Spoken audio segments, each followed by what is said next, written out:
and the entire tournament. Guys, I never doubted Team Liquid for a second. If I was streaming yesterday, I would have told you guys that they were gonna win 3-1.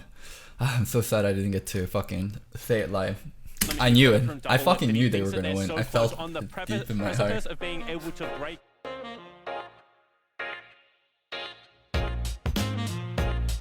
One thing that's fucking insane is Asian teams like SKT and IG still have to fucking ban Tarek throughout all of semis.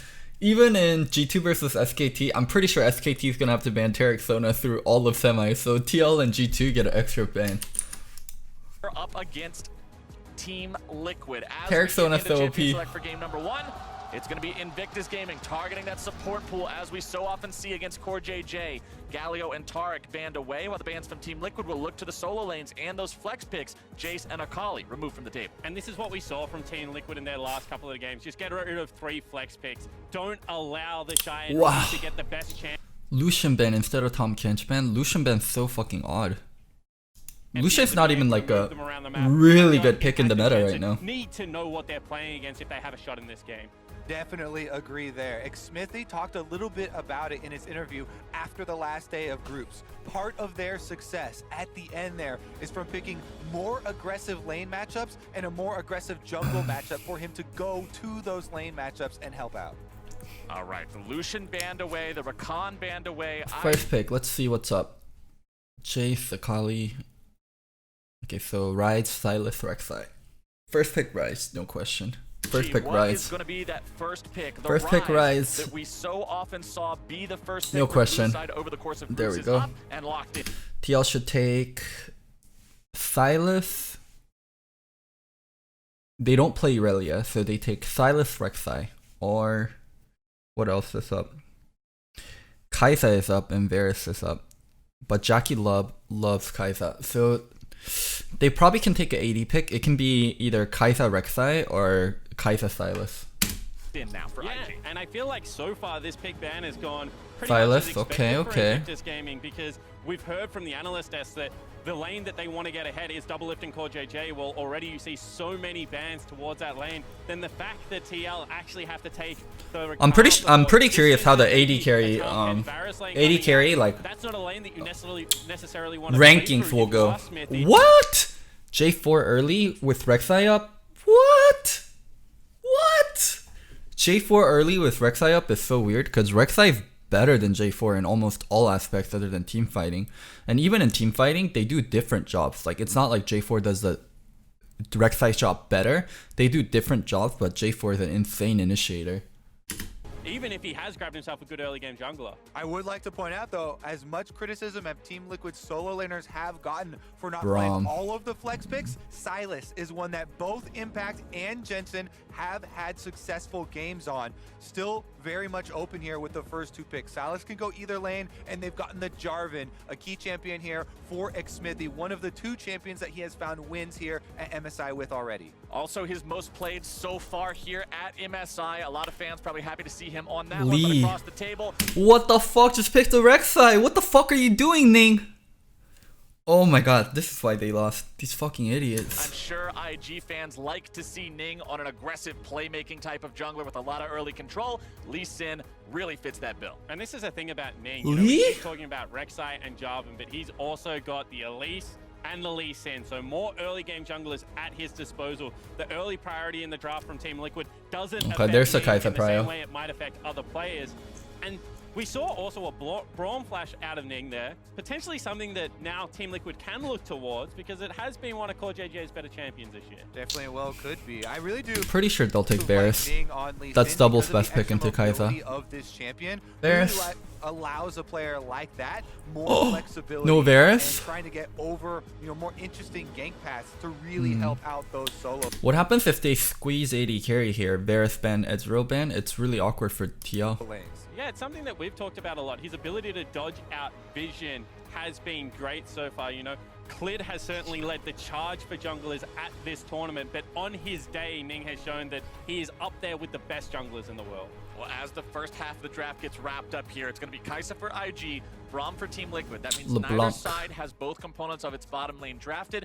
Both sides also still looking So for this is like a really interesting pick and ban that I'll try to explain. It happens really often, but I'll try to explain. So when one side takes Rise, right, the other side has to ban LeBlanc. Kind of the reason for it is if IG bans Lissandra, right, if they ban Liss here, then they can take LeBlanc on this one. They can take LeBlanc here, but TL can't take LeBlanc here. Because if they take LeBlanc here, what happens is Rise goes mid versus LeBlanc, and then it gets counterpicked. So this is why Rise is so good as a first pick. Solo laner, but it could be either solo lane considering the flex strength of what we've seen so far. Team Liquid going to target the mid lane there, ban out the LeBlanc from Rookie, as Invictus Gaming says, hey, we don't want Double Lift on the AD carry that he's played the most so far in the tournament. We'll ban the Varus.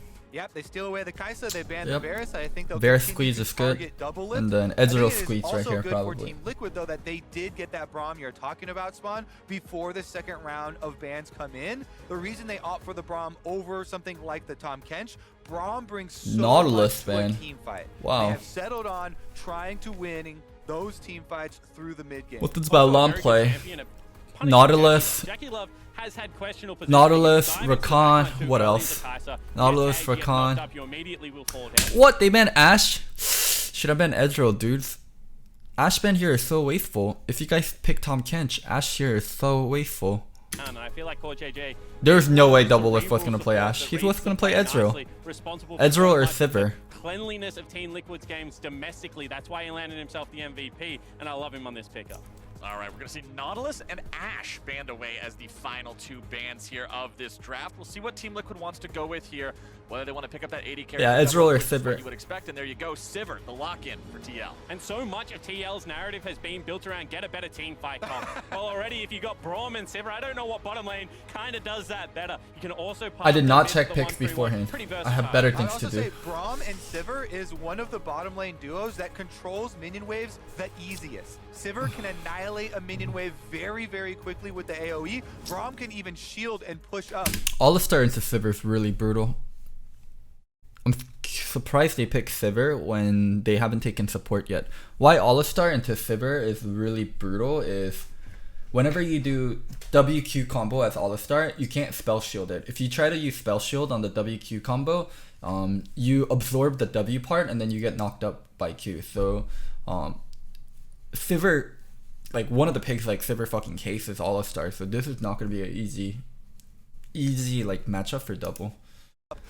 Offensively at turrets or defensively at your own turret. Invictus Gaming going to respond by picking their support in the Alistar, so plenty of engage there, a lot of tower diving potential as well if IG wants to get scrappy. And the mid lane pick is going to be Syndra. That means it'll be the Syndra blind. What else is left? You can't go Sylas mid versus Syndra. It's really shitty for Sylas to be mid versus Syndra.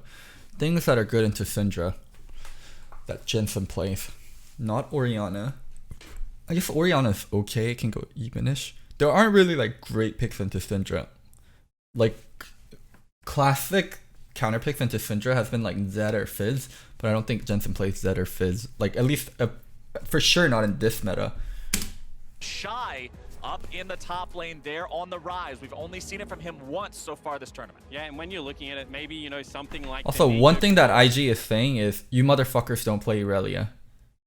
Because they didn't ban Irelia when she was up, and TL still has a solo lane, and Irelia versus Syndra and Irelia versus Ryze can both be Often trained dangerous. quite well. We've already seen Impact have a pretty impressive performance on it. This is why... This is IG thing. You don't fucking play Irelia. AD carry, AD threat on the top side of the map, and it Ooh, allows Nico Impact Knee. to play something like a mage that has more team fight impact. This would be a difficult matchup for a Gangplank, but now that he has that Nico, a pick that he showed during the group stage, the flexibility of the comps have improved here for Liquid. And remember, Impact was one of the few full AP Nikos, did not go with the on-hit build. This is not the split push, on-hit, attack speed Nico build. Last time we saw it at least, went for the AP, comes in with a big flank for the rest of the team. You can see very clearly what Team Liquid strategy is, but IG here with the Rise. Sylas into Syndra is really awkward because as Sylas, you want to try to get close to Syndra and you want to do the E thing, but it's really easy for Syndra to knock you away and break you apart from the E thing.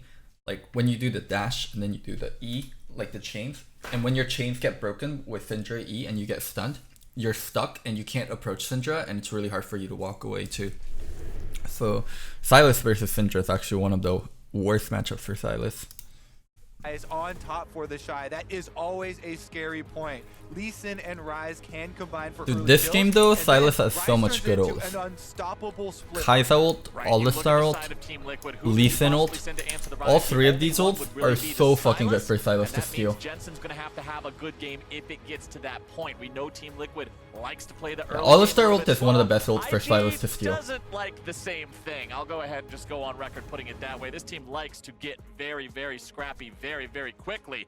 And we'll see if Team Liquid is prepared to go up against the reigning world champions in a best of 5. The trophy on your screen right now, what's in everybody's minds.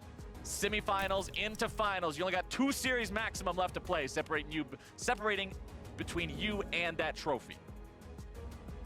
An entire spring's worth of play for both of these teams to get here now. Last chance to move on.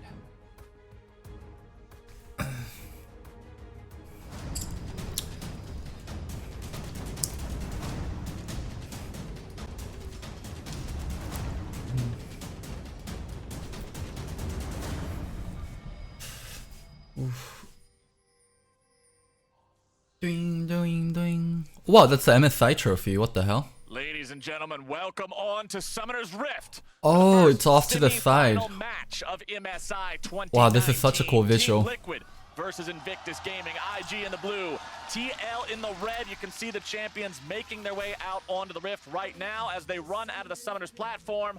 We'll see how they decide to start off this best of 5, and Team Liquid is immediately going into enemy Conqueror territory. Alistar. Oh, I've never seen that skin Because before. They have the Braum, one of the strongest level 1 players in the game. With the Q, he can shove them off. Meanwhile, as you see on the mini-map, there was a counter invade from Invictus Gaming. Xmithy saw them path in, and they're getting vision on the Team Liquid red buff. As you can see, Team Liquid trying to counter this counter invade. One thing I also want to point out before we get any further, look at Impact's Keystone. It's press the attack and Doran's blade. All right. This is not the team fighting AP Nico. This is a split pusher. So I'll kind of tell you guys the chant. So for Korea, as you load into the game, it's 1, 2, 3, SKT fighting. For China, it's the team name plus Zayo, and more specifically for IG, it's IG Zayo. Zayo means like cheer. We're cheering for you.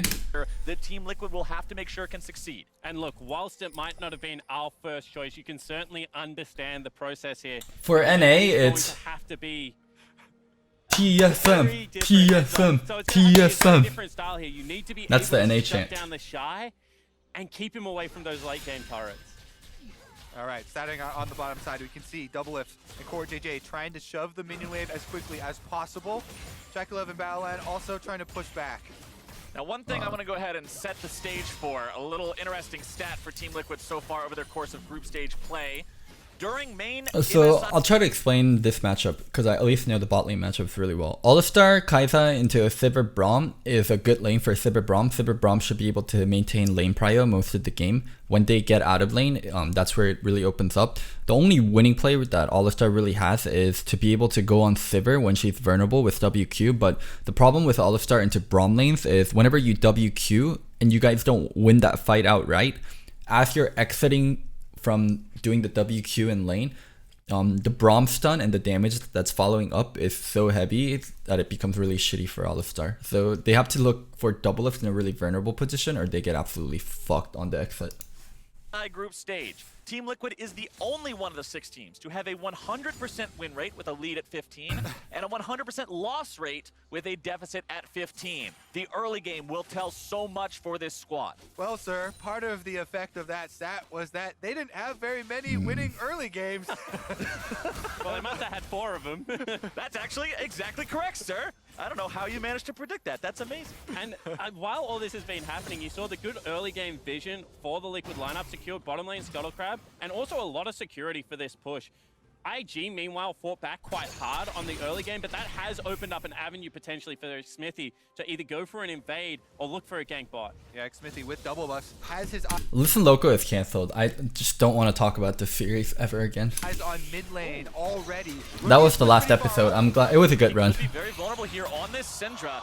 The champion without any inbuilt escape mechanisms. A nice flash away from the combo of Xmithy means Rookie's going to stay safe. That is a successful gank by Xmithy. Taking the flash away from the Syndra will make her play much more respectfully for Jensen in this mid lane. And Oh my god, no pause please. Let's go to the game. Off of anybody, but a best of 5 is the true test of your ability to really overcome and prove your superiority to your opponent. Yeah, I completely agree, and I think the major factor here was that it was TL that we were looking towards to change something, because obviously IG, very successful group stage, you can just continue what you're doing, head up whole bottom. Bottom side, Valon's gonna go ahead, go in on the double it there. He gets knocked down below 300 HP, takes a bite out of the biscuit, and he'll be healing up. Yeah.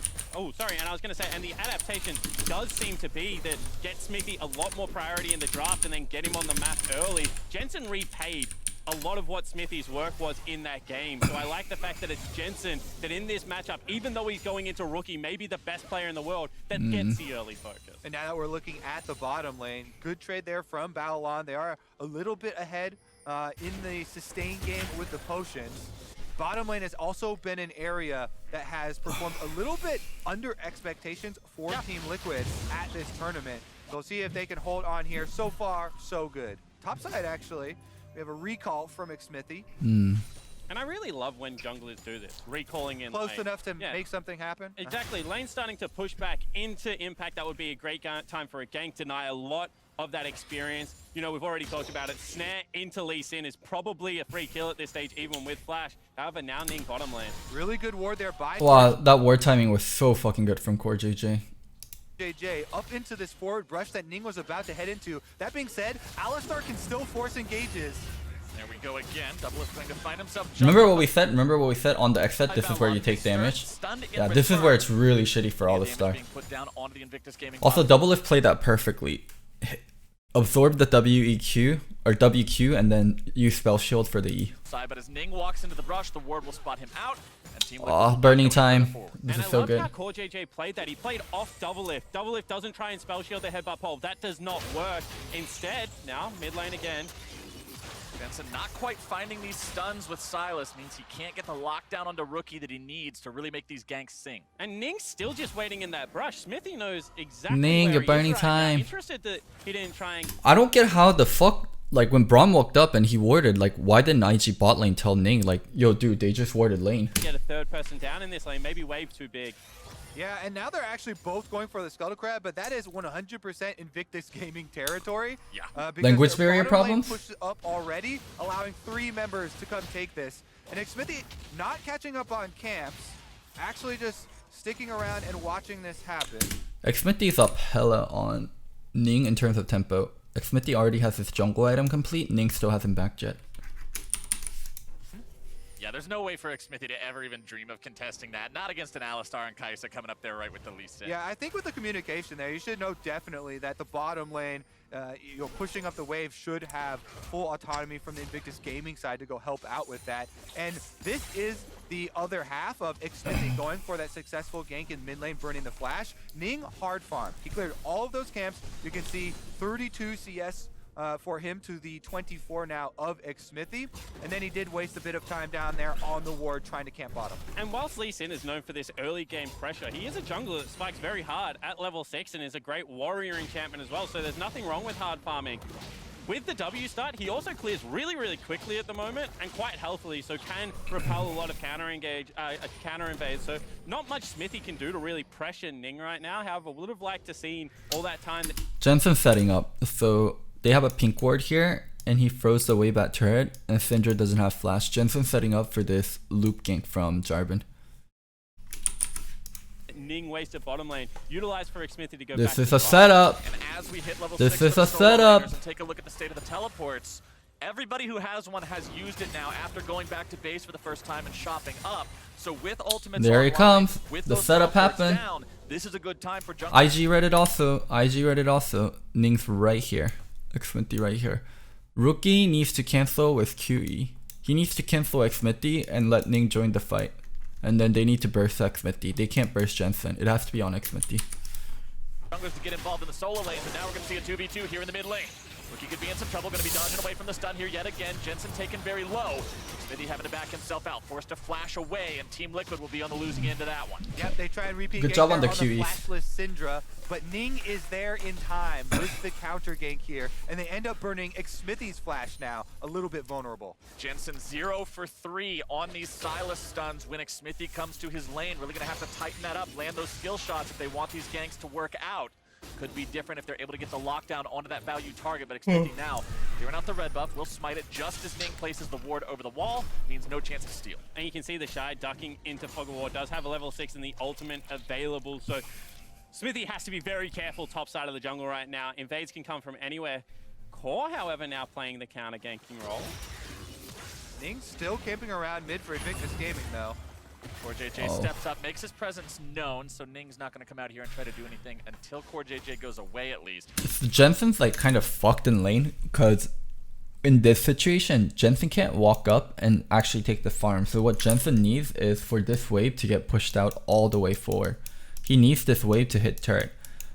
That's why CoreJJ is here. That's why he's going to call for Jarvan. Like until the wave hits all the way forward, it's going to be really awkward for Jensen. Ning still wanting to make this happen, but no kick available. But it's been very obvious. Oh so my far god, that they want it TLC so game, fucking bad. ability They is want it success so here. fucking bad. So much. They should just leave it be. Jensen can never walk up. Like he's not in a situation where he can walk up. I don't know why they're playing so far forward. Smithy and CoreJJ You're investing way too much Critical resource. now that Jensen not going up for these minions. Sticking back. Does get stunned. He's Gonna be dead. stunned up. Flash Okay, wow, he actually went for it. Holy fucking shit. I underestimated Jensen. And there's your first blood. Invictus Gaming. I gets themselves on the underestimated. board. And whilst Ning wasted a lot of time bottom lane, this time the patience pays off. No eyes on Baoland means that with... Ooh, I thought that was so obvious. I know I'm watching with all vision on, but even without all vision, I thought that would be Looking to find fucking himself a obvious. solo kill here, but as the Shy runs down into the brush, Impact is not comfortable chasing forward. He has no idea where the mid and jungler are for IG, and he's not going to take that fight. and it's amazing what vision gives you. You can see that control ward as soon as the Shy ran back towards the lane brush. Didn't want anything to do with an impact. And as low as the health bar look, the passive you have to worry about. Here comes Ning into the top side, making this fight unfair rather quickly. Impact forced to flash away. Yep, Ning here making some moves in the mid game. Does show top TL side, replying though, with so he's gonna Dragon. try and answer back with This is a play pattern that we're gonna see a lot. IG focusing topside and TL taking Dragon. the Infernal Drake on the other half of the map. Because IG cares so little about Dragon, and TL cares so much about Dragon, and IG cares so much about ganking top, and TL cares so little about Yeah, priority on two lanes, mid ganking as well top. as bottom, just means that you unlock control of this area. I like the vision that they Ooh. Solo kill for the Shy. Top side means yet another thing going the way of Invictus Gaming.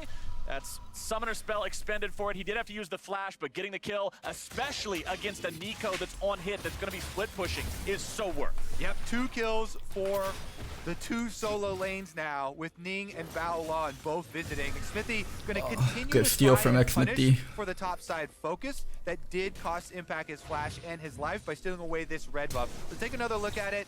Because the flash was burned earlier from Impact by Ning, the Shy goes in, knows he's going to be able to get that root, follows it up with Q. Yeah, very simple kill coming in there for the Shy. However, Top die, top I die. do like the fact that while Smithy didn't head top to try and ward that off, did get a big objective in the Infernal and the red buff on the opposite side of the map. So you have to say this early game, whilst that solo kill is a little bit ugly, is very good so far for Team Liquid. Would say from the side of Invictus Gaming, as far as their game plan though, getting the early money onto the Rise to fund the mana multiplier builds here is going to be huge. The Shy, we have not seen the Shy really flex his muscles during this tournament. With how much people look up to this player, it is extremely scary to get some early gold on him.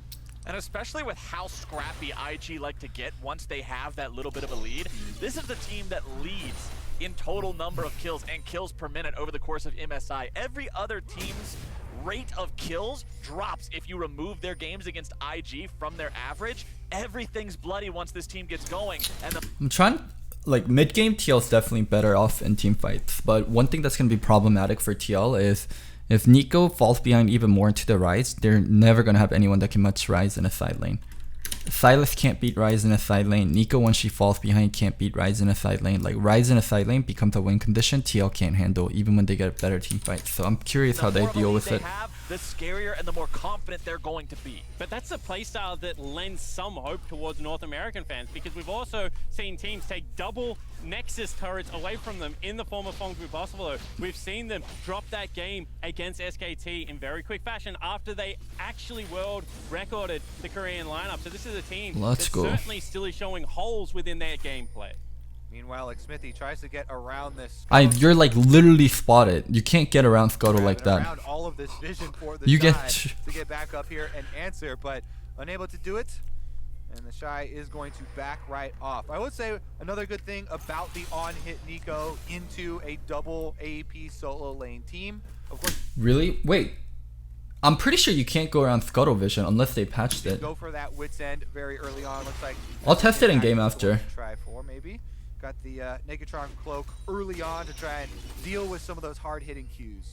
They initially made it so you couldn't go around it. Top part you can, but the bottom part you can't. Okay. Wow, I honestly did not know. We'll start scaling after 9 to be more powerful on hit with both the damage and the healing. We'll see if Ning can make another play happen here into the top side. Is on top of a ward. There's no reason. Man, TL research has been so fucking good. Like, I know TL analysts got memed, and then we're gonna get memed back. But there's so many times where Ning is willing to wait in a brush to make a gank happen, and you can see a lot of TL's ward pathing change. Like earlier in the game, they warded the bottom brush and burned Ning's time, and Impact just warded this to burn their time.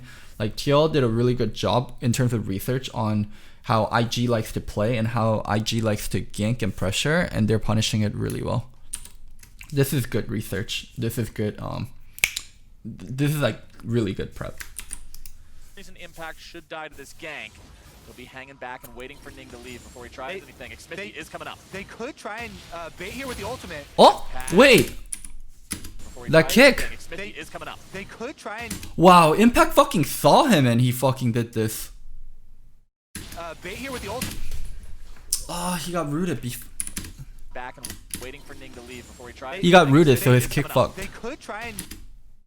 Here, what you need to do is you need to W like to this angle and then kick if you want to get it off. I know this is like fucking, like I'm playing it in slow motion, but you need to W to the side to be able to do it before you connect on the Q. Bait here with the ultimate. Impact gets himself away. Ning going in though, jumping to safety. TP coming in from TL. They really want to make. Dardoch would have gotten it done. I promise you, Dardoch would have killed him there. Play out of this one. Jensen showing up. Realm Warp's going to be coming out. Jensen going right back in. They're going to be using the Realm Warp to get behind them. Invictus Gaming trying to get Ning away. He's going to be taken down. The Shine Out could be the next target. Oh. Impact sidestepping away from the overloads. He's going to stay alive. Damn, really good reply. Zero for TL. Rookie makes his way up into the top. Oh, that stopwatch though. Jensen goes into the stopwatch, keeping himself in good enough shape. Now chasing further after Rookie. The Kingslayer going to make him healthy, but Jensen's not able to find that stun yet again. Damn, this backup from TL was so well done. 3-kill play for Team Liquid. Team Liquid get all the kills on top side. On the bottom side, Jackie Holy and fuck. Balan are pushing. Double lift in the meat. How the fuck did they get there on time? With the ultimate. Impact. So that's Jensen teleporting. He was walking and teleporting. Gets himself away. And Core JJ walking from base. TP coming in from TL. They really want to make a play out of this one. Jensen showing up. Realm Warp's going to be coming out. Jensen going right back in. They're going to be using the Realm Warp to get behind them. Invictus Gaming trying to get Ning away. He's going to be taken down. The Shine Out could be the next target. Impact sidestepping away from the overload. He's going to stay alive too. Wow, Shine not being able to kill Impact also got Rookie killed, and Rookie burned Flash too. For TL, Rookie makes his way up into the top side to get one back for the side of IG. Fucking Core JJ walked all the way from base. This fucker walked all the way from base to be able to get this kill. What a god. Core JJ rotates, and that's gonna make it a 3-kill play for Team Liquid. Team Liquid get all the kills on top side. On the bottom side, Jackie Love and Balan. Really good from. So do you guys see this rotation? Double F rotates here, Jensen rotates top to make sure they can get both waves. If Double Lift is bottom, then he can't get the wave, and Double Lift is here and he's just missing the CS. This mid lane rotation from Double is really good.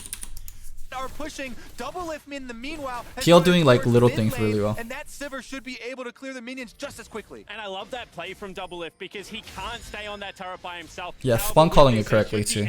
They need to rotate one wave like that. As well, Kobe. Turret bottom should not fall. Liquid come out so far ahead. Team Liquid looking. So here, I'll explain you guys something that's fucking important. You can only do this if you're up in tempo. The rotation that Double Lift did, rotating here while Jensen rotated here.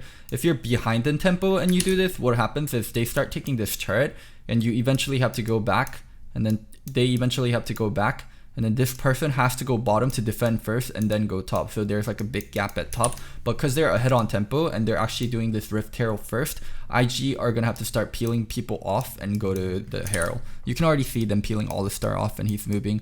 Only do this if you're up in tempo and you force the enemy team to deal with you. For proactive plays, now turning their sights towards this Rift Herald with a teleport mid and Ning Like showing. there, you can see how TL's forcing IG to deal with them. Like Bao has to move, Bao Lan has to move, the Shy has to come. What is it to this?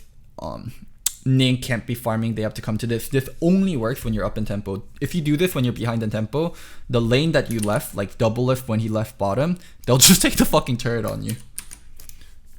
Could get a little bit dicey, but Jensen cancels the recall and comes to help. Jensen at half HP, low mana here on the Silas. Ning and the Shine not willing to give this one away, but Team Liquid will not be scared. Ning, you're fucking 2 levels down. What the fuck? You're 2 levels down. Don't fucking go in there. He's able to secure the Rift Herald. Ning's gonna be caught up and bursted down. That's Jensen going on a rampage with this one. Impact now trying to find his way into the fight. Wow. Bellon could easily be the target. Gets stunned up, rooted down, beaten up. Is he gonna be dropped? Yes, it looks like he will. The pop blossom into the back lines. As Rookie's gonna get stunned up next. Oh my god. Him holding a body bag. And TL Takes it. And TL route the world champions and they're gonna drop Rift Herald. This is a turret. This is a huge swing in momentum for Team Liquid. Top That's side, two so successful fucking good for plays TL. will result in the complete destruction of the mid lane turret. IG did get first turret first. Importantly, that bonus gold will go over to Jackie Love, who had so much free fighting time in the bottom lane. What the fuck But was let's that, take another though? look at how all this happened. Level 7 Lee trying to go in on level 9. Saves lives. They can set up a counter gank here with the teleport, knowing that Ning was slipping into the brush. This side, Ooh, amazing ultimate Jensen's here from Jensen, cancel able to Ning's steal Q. the Rise ultimate, get on the other side, and as you can see on the minimap right now, Core JJ, that Braum heading over for the long roam, is going to be able to find the extra kill. Rookie does flash in to get the Q and kill Impact, and that will be Invictus Gaming only kill off of that. Level 7 to level... Oh, okay, Xmitty was level 8. Ugh, it's still really fucking bad for him to go in there, though. And off the back end of the play, IG had the reset as you mentioned. So Xmitty is going for a Q smite, and you're a level 7 Lee, so where you can just go for regular smite. Like, it's pretty hard. This isn't even a 50-50. This is more like 65-35 or 60-40. And when you lose the 60-40, I mean, either way, even if Ning gets this, like, he just dies right after. This is so not fucking worth. Able to get the bottom lane turret, but they overcommit here. This should have been. And also imagine this was IG's. The Shy and Baolan, they couldn't even walk to go get it. Like, even if Ning got it, I don't think anyone from IG could have walked to get the Herald. Liquids, it should have been uncontested, but IG never leave a man behind, and they continue to fight, but this time they lose. I mean, All-Star maybe could have ulted and suicided for it. Criticizing of Invictus Gaming in the group stage, it was their willingness to all in on losing plays. Once someone has gone down, they always feel the need to try and defend it. This one ends up costing them a huge amount. Oh, they're so behind now. The stat about the IG. One thing that IG still has going for them is the top lane difference. He's about 40 CS up on the Nico, so Rise needs to constantly split push, and Ning needs to play to the side lane with Rise. If they try to take team fights, they're not gonna win. Silas too strong. Sivir farmed pretty well. Braum is a fucking monster in team fight. So is Jarvan in team fights. Like, if they go for a team fight, like, IG's gonna straight lose. They need to keep playing side lanes. Kills. This team always NA All-Star, thank you so much for the tier 1 sub. The 15-minute mark. I also want to bring it up. I'm sorry, I don't allow hashtags.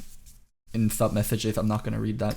That although they average the not. highest kills, they average more deaths than kills in most of their games at 15 minutes. That means they are going to get bloody early, even if those fights go bloody the wrong way. Team Liquid, you can see, they took more plates, they have themselves 2 Drakes, and they've got the kill lead right now. This is the state of the game that you wanted to see Team Liquid in if you're a North American fan coming into this game. This is where they have this one's interesting. So Silas normally can't beat rides in a side lane because Silas has such a hard time being sticky onto the rides, and rides can kite Silas really well with phase shift. But this is a fucking fat ass Silas with Mercs also. It's a 4-1-2 Silas with Proto Belt already complete.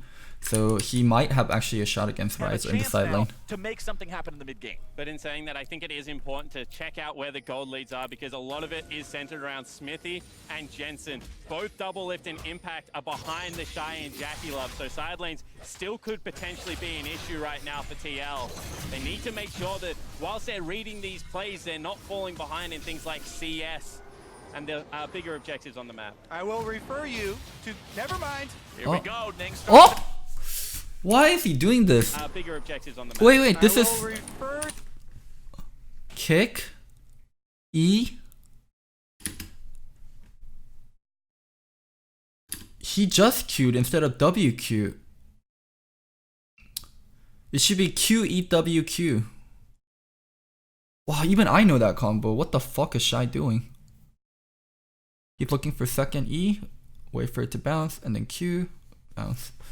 I don't think they could have killed him, but why? Like, Shy's not someone that makes mechanical mistakes. Oh, it bounced and actually killed him. Oh, well played. Claim poor JJ's life despite Jensen's best efforts. That's how IG makes it work. And you can see that now Liquid getting sucked into the play, maybe multiple members heading up. They want to go. Look like IG now the ones on the back foot. Jensen going in, able to buy some time. Smithy into the back line. Ballon going after the turret, staying underneath it. Not going to be able to find the damage, and he'll be brought down.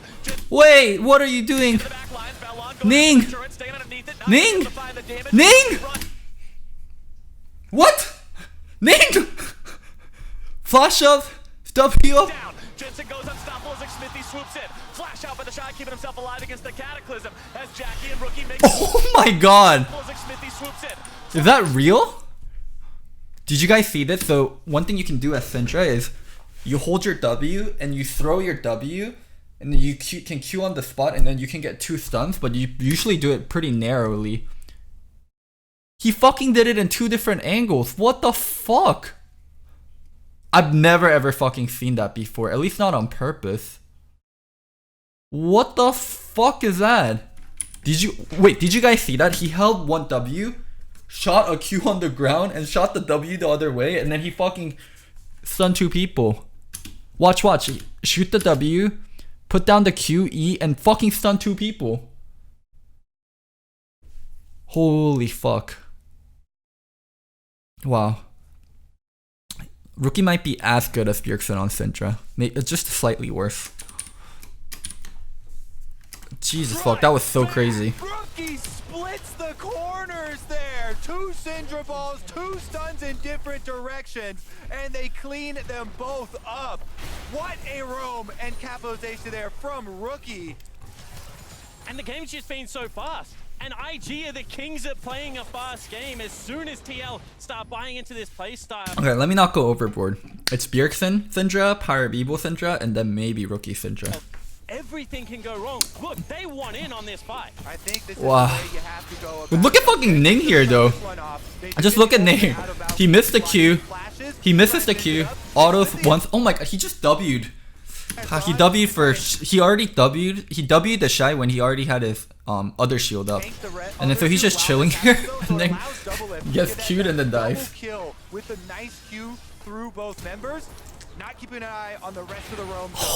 This stun is so fucking nasty. Beautiful double stun there, and ultimate to finish off the second kill under turret as well.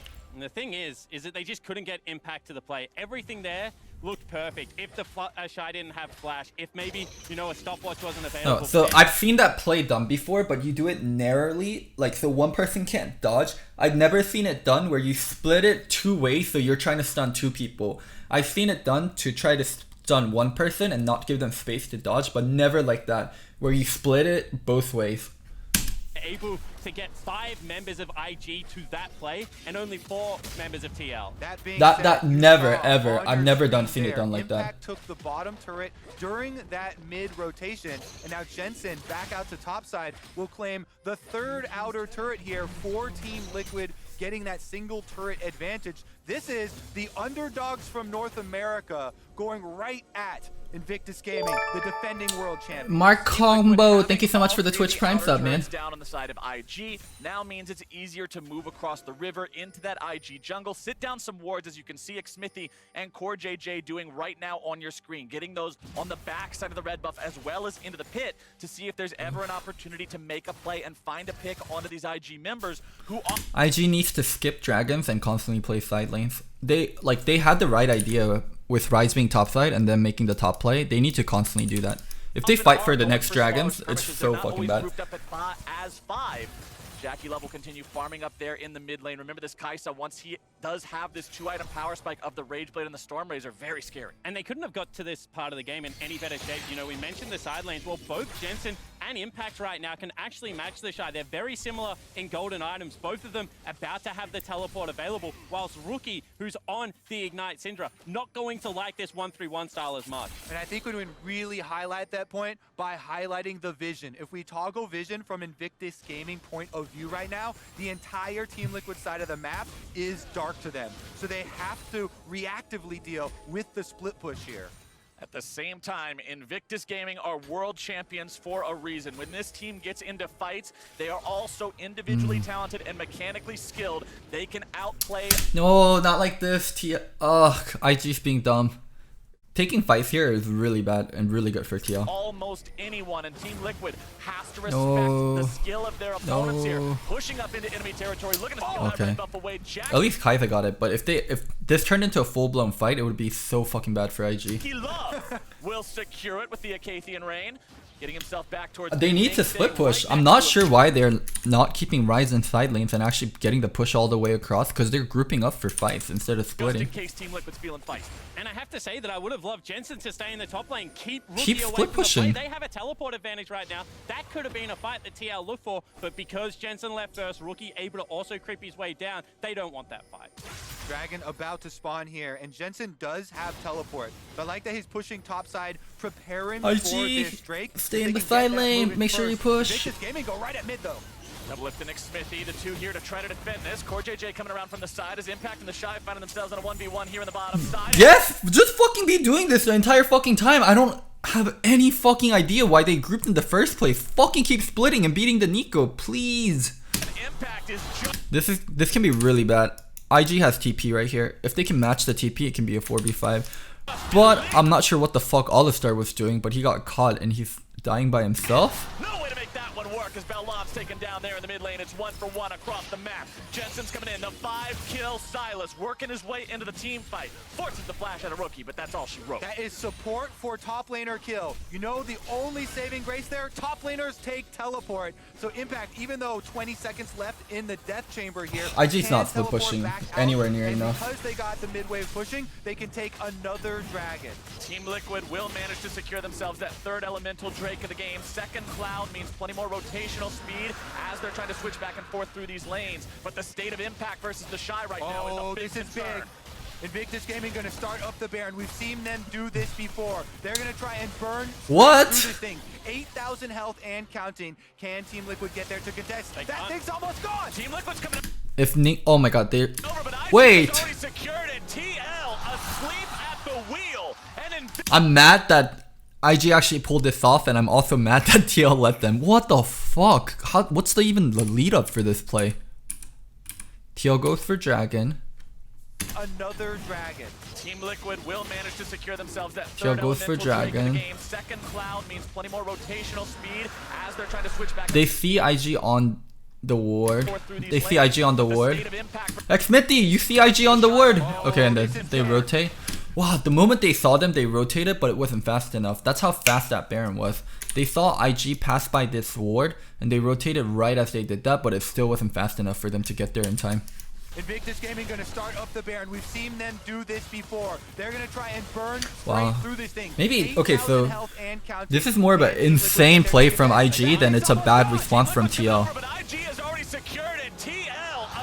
Wow, that's so fucking crazy. Invictus Gaming make the call that could very well turn this game right back around. What a play from the World Championship team taking that Baron. Okay, I'm so curious how Baolang got caught here, because if he doesn't get caught, then Shy can just TP and they can win the fight. What the fuck did he do? Yeah, CoreJJ looks for an ambitious flank here. However, the fact that Baolang steps a little bit too far forward means that he'll ultimately fall down. And They were just on turret when they didn't need to be. I like this play because whilst Impact is dead, I think Baolang is more important for the team fight of the Invictus Gaming lineup.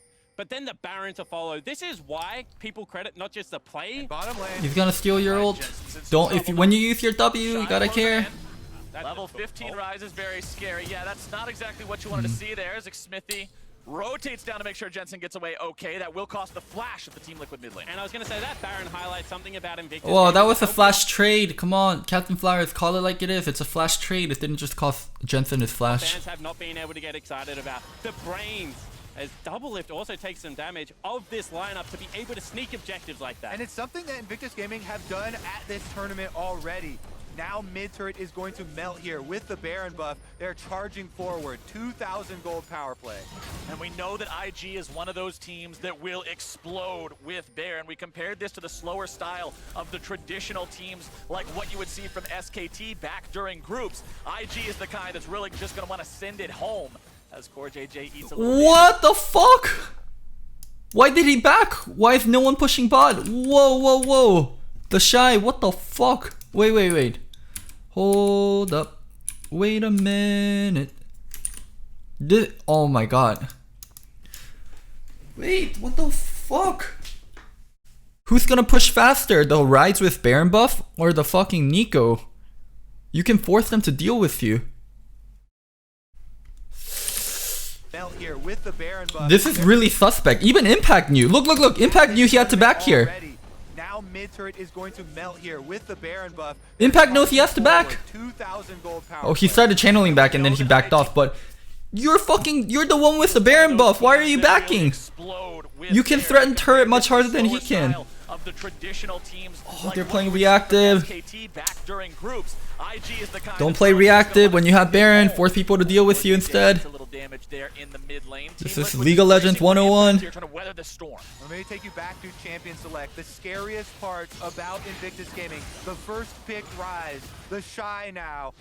Oh, this rotation was so bad. Be dealt with. We just saw Impact try and go toe-to-toe, and it wasn't even close. I mean, he's 2 levels down. There's so much gold difference between them now. On him, Nico is pretty fast, but here's the problem. What happens when IG doesn't show in mid lane for a little bit? When the waves are disappeared and IG backs off, Impact has to be deathly scared and he can't push. And also, it's a Baron buff. Rides has Baron buff, so he can boost up the minion wave so much. And like this way, you're forcing the enemy team into you. I think it's 100% correct for Rides to stay bottom and keep pushing and force the Nico to back. Not to mention, the build is a little bit hard. Alon forced to ulti there on the Alistar in the mid lane. He'll be safe, but not having that Alistar ultimate's pretty big. Really going to hamper your team fight ability, and especially turret dive capabilities without that being around. The Baron buff really empowering that Rise that we're talking about, though. Invictus Gaming can easily slip into their 1-4 right now, get most of this top. Wait, they have a minute on Baron. What the fuck are you doing, IG? Wait, what the fuck? Real Jellyman, thank you so much for the Twitch Prime sub. Top lane turret, but they actually pulled back. You have a minute on Baron. And this is the danger of the on-hit Nico build. If you fall behind the curve, if you're not able to deal with your opponent in that 1v1, what you're offering to the team fight is very little compared to most other champions in the game. So Impact's got a long road ahead of him in this game to being able to really make something happen. And the man on your screen right now, what? This is the key player for Team Liquid in this game. 5-1-2 on the Sylas, 7 out of 9 kill participation. He has the Ludens, he has the Protobelt working on that Zhonya's next. He's going to need to make some big plays in these fights. And with all the pressure this is so confusing. I still don't think he can split push versus the Shy, so they don't have even. I understand that they have some buys, but if they just maintain that position, they would have either gotten top turret or mid turret, and they can buy after they get the turret. And either of their solo lanes. Remember when TL were in control of this game, they would be able to match both. Now with IG... No, put rights to the side, you idiots. Fucking split push. Split push. You have a stronger split pusher. Why are you matching TL? Like, oh, this is so fucking dumb on so many levels. Like, TL's in a situation where they're like, okay guys, the only thing that we can beat IG on right now is a full-on 5v5 team fight. But if they play to side lanes, it can be really bad and we're going to be in an awkward position. Let's make sure we deal with the side lane well. And then IG's like, I heard you like the 5v5 team fight. I heard you have the Braum and the Sivir and the fucking full defense, Jarvan. Grouping, however, they might have a way in. Looks like IG's on the retreat as Doublelift's going on the hunt. Team Liquid going in. Balon's going to be the target here at the start. Remember, the Alistar having no ultimate is going to be a rather easy target. Not stunned up, though, means he is going to be kept alive. Rookie's grabbing the stun down onto 2. The Shy gets himself away off the side, able to find the Cataclysm. Is Xmithy onto that Invictus Gaming solo laner. TL getting themselves away now. CoreJJ going to be taken very low. Xmithy also now going to be killed as Impact gets over the wall, but will he even escape? The Pop Blossom keeps him alive, but Jackie seals his fate. Wow, somehow they still were able to win the team fight versus the team fight comp. Gaming have 2, and they're looking for number 3. Invictus Gaming. What the fuck? How the fuck did they even win that though? Might have a way in. Looks like IG's on the Wait, TL, 25 seconds until Baron over. Can you guys just hold on for 25 seconds? Just hold on for 25 seconds. Just hold on. retreat as Doublelift's going on the hunt. Team Liquid going in. And TL going in. Double Q knock up. Not stunned up though, means he is going to be kept alive. Rookie's grabbing the stun down. Wow, there's a huge mistake here. Rookie gets rooted and CoreJJ does an ult here. If they ult, or not Rookie, my bad, what's his name? The Shy gets rooted here and there's no ult coming down. Oh, TL could have gone on the offense so much earlier and they could have started the fight on Shy. Start with killing Shy. Oh, their target selection was so bad here. Xmithy went on for EQ while Impact on the Shy. Double try to hit the Shy too while Impact going here. So there's this really big, or not Impact, Xmithy going here. So there's this really big gap between the front line and the back line. The back line front line communication broke down for TL this fight. They should have focused on the Shy. That was the best play. When he got rooted by Impact, just CoreJJ ult follow up, that's all we would have taken. I'm pretty sure if TL played that fight a little better, they could have won it. I didn't like them engaging while IG still had Baron, but the root on the Shy when he didn't have flash was so key.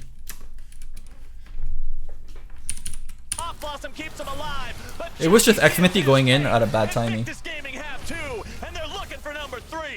Invictus Gaming avoid the initiation there. Turn around, Jackie left the stun. Jensen's going right back in. What the fuck? Why did Jensen go back in there? Shut down by Ning, and with him out of the picture, IG is free to continue pushing up. CoreJJ is now going to find himself caught out. Doublelift kick back into the team, and Team Liquid is eviscerated. And again, Team Liquid look for the fight without members available, and they fall now with 36 seconds on Doublelift. They might push for the end. This is what Invictus Gaming matches look like. It's very even. They don't build themselves up dramatic leads early on. It's scrappy, it's messy, but once they get ahead, the lead explodes as the team homes in on the Nexus. And in an uncharacteristic show of patience, now IG back away out of the base. This looked like a great fight, but once again... Look at Ning. That's where I want you guys to really focus. Look at Ning. Also, my roommate turned the fan on. Let me go turn it off. Emily!